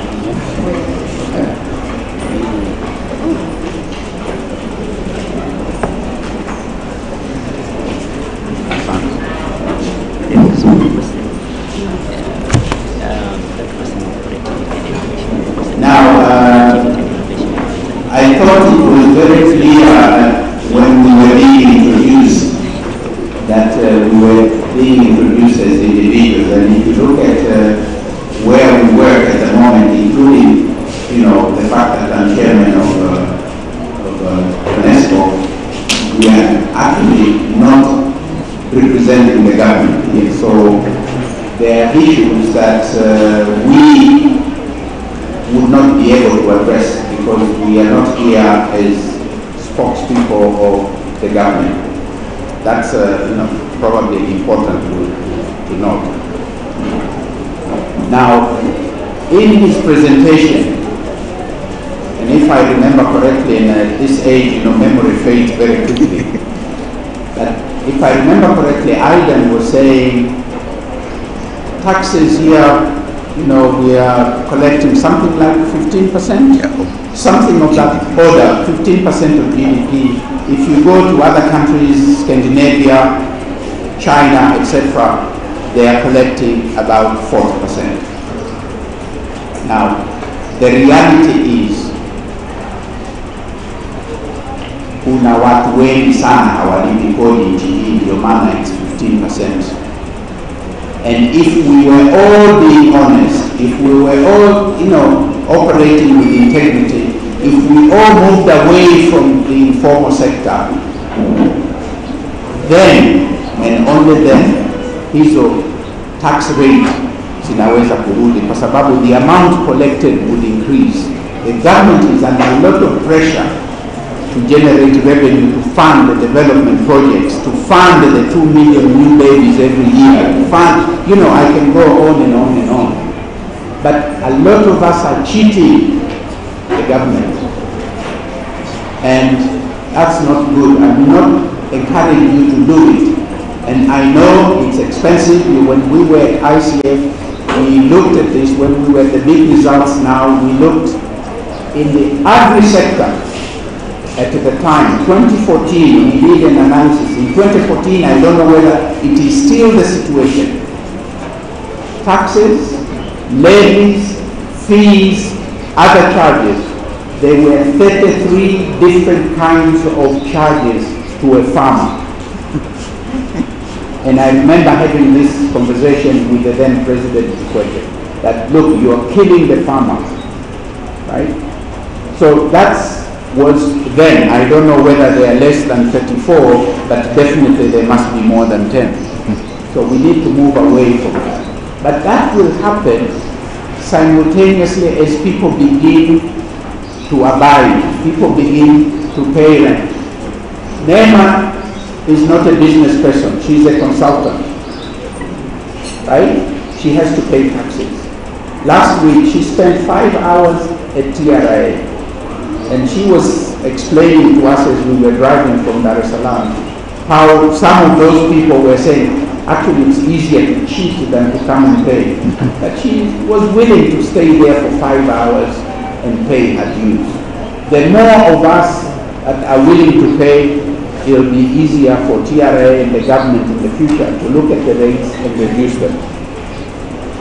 The question about starting a business without capital, keep on dreaming, that's the answer. Keep on dreaming. It's nice to dream. I'm not going to give you a formula that will work. I'm not a magician. Right? Au sio mganga wa kienyeji nitakufanyia dawa hapa alafu usucceed. No, you want to start a business. You need to be able to invest. You need to have some cash. You need to have, So, I shouldn't let you live here with the illusion that it is actually possible. Maybe you are one of those exceptions that you can start a business without capital, but I cannot imagine how that is possible. There are so many examples we can share of how people collaborated, how people made money together and so on, how people failed to collaborate, businesses collapsed, etc., etc. So that is why I gave you the example of the Brazilians and the Japanese. First and foremost, you have to trust each other. You want to add to? Those are great questions. There's a question about financial literacy. Maybe this is a challenge to the Vice Chancellor of the MOVE. There are many people who want to learn about financial literacy, maybe not at the degree level. Just how do you skill young people in understanding what is income, what is expenditure? There's a difference between revenue and profit. That's why you have no money at the end, you see. You get the revenue, you think, oh, this is profit. It isn't. So those kinds of things, I would challenge the university and the university leadership to maybe offer some 1 or 2 free clinics on a Saturday like today for young people like the baker there to distinguish between these things, so that at the end he actually knows the difference and knows how much money he has at the end of the money, at the end of the day doing that. Capital comes in various forms. Somebody asked, have you started a business without capital? Is that you? There's financial capital, pesa. There's intellectual capital. Usually that is more important than the money. And then there is what I'm going to call intangible. It's what Omar was talking about earlier. Integrity and trust. That is also capital.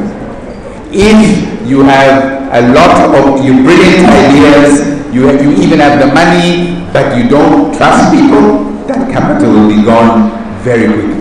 The money will be gone very quickly.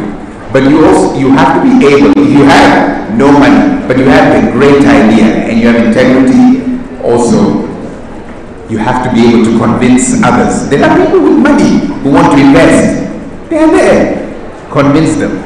But they will invest in you if they trust you. I'm in the NGO. We don't even have a profit to make at the end of the year. The one thing that we say or do to raise funding for our work as to Aweza is you can trust us to look after your money. We're not going to waste it. We're not going to enrich ourselves. And by the way, you can even look at our accounts on a daily basis if you want. You can see how we're procuring. We are very, very transparent inside Aweza and outside. Why? Because integrity and trust is the most important capital that we have as NGOs. The most important. As soon as you lose that, all your funders, your donors will just find somebody else. So think about how you can use integrity and trust. And I know here at the university you have courses in how to be. I've forgotten the name of the course you're telling us that you teach. Go to that course. Understand what it is like to be a person of integrity. That will be very, very, very helpful indeed.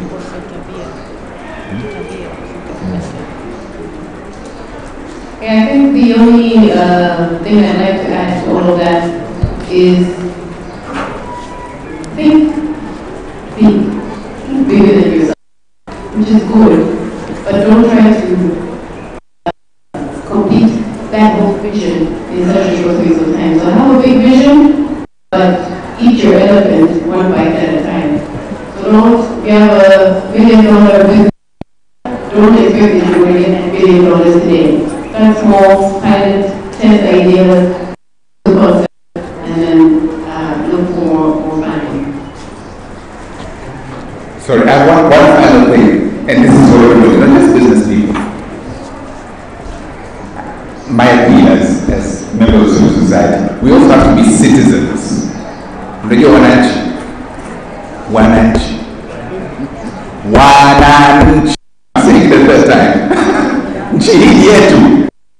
So, let's not just complain the government, what are the ideas? And let them know, kerosene, and let them know what your solutions are. Let them know, speak up, talk to your diwani, dad, whatever, and say, hii kero, hii tatizo kwetu sisi wananchi. And in doing so also, kusanyika, and you raise your voices, they will begin to listen to you. But it will happen, more transformation, if we keep minuniko yetu kwetu sisi, kutokuaminiana, kazi pamoja, you will not get transformation. Become real citizens of the United Republic of Tanzania. Therein also lies quite a bit of change.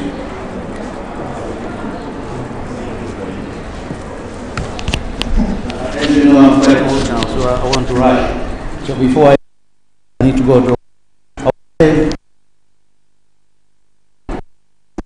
life has been extremely quiet.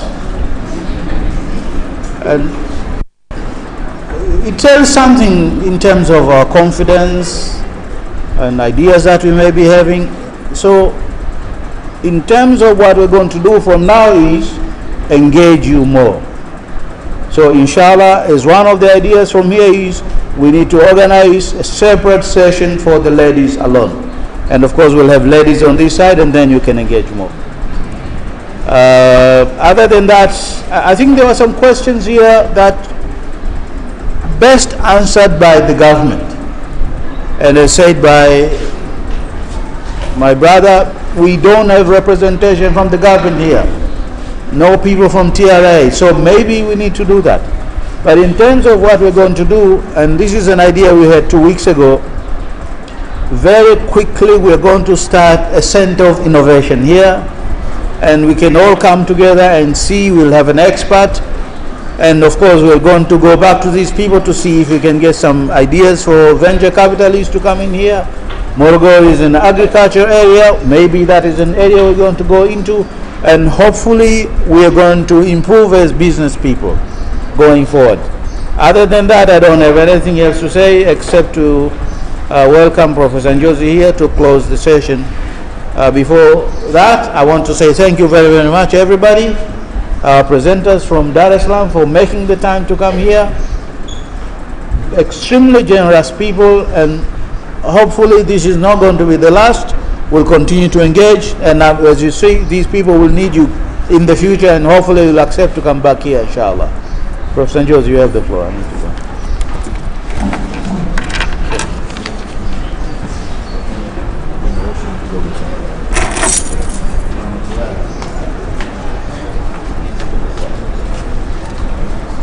Thank you,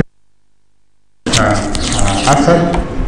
But Professor Assad has taken the wind off my sail. That's precisely what I wanted to say. He has already said it.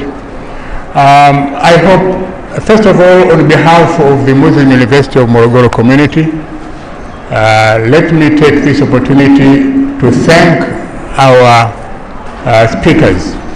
You will all agree with me that this morning we had 3 brilliant international speakers talking to us on a subject which is of very great interest to all of us. And from the questions, it's very clear that there are so many more issues which we would wish to know from the speakers.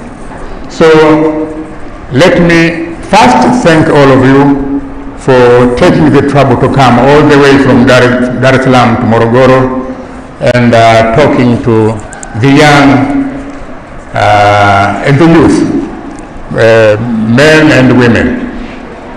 They call me mzee wa siku nyingi, kijana wa siku nyingi, which means me, I'm also young in a way. That's one, but certainly we hope the door is still open for you to come. As Professor Assad has hinted, he will invite Madam Neema to come to our young ladies here in the near future, at least as a spur and inspiration to them.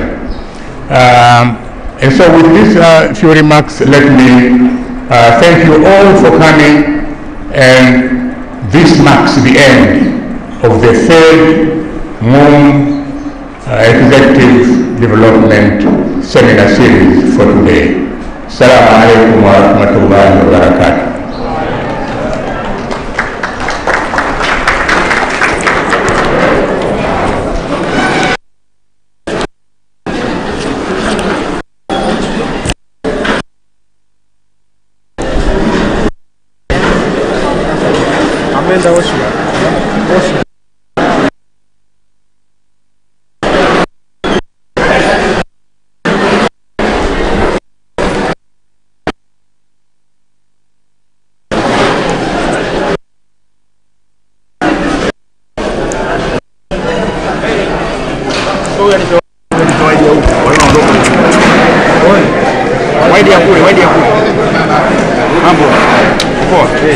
Kusikiliza ni kama jukumu. Ukataa na ugopa. Hiyo sawa, nipe hiyo reaction ya watu wanakupatiana hiyo. Sawa. Amanao wanaondoka na wanaonyesha tunaondoka kwenye ngazi hapo. Asante. Sawa. Nice. Bye bye. Kuna hao wawili wanaongea, acha hivyo hivyo. Kuna hao wawili wanaongea, acha hivyo hivyo. Huyo anamalizaje section yake? Mimi tushamaliza. Latifa anakuja, wewe uje. Mimi nasikilizia tu kwa sababu ngoja tutoka kuonesha Waislamu. We are almost 10 young initiative men. Umeshamaliza? Ngoja niende kabisa, ngoja niende majukumu.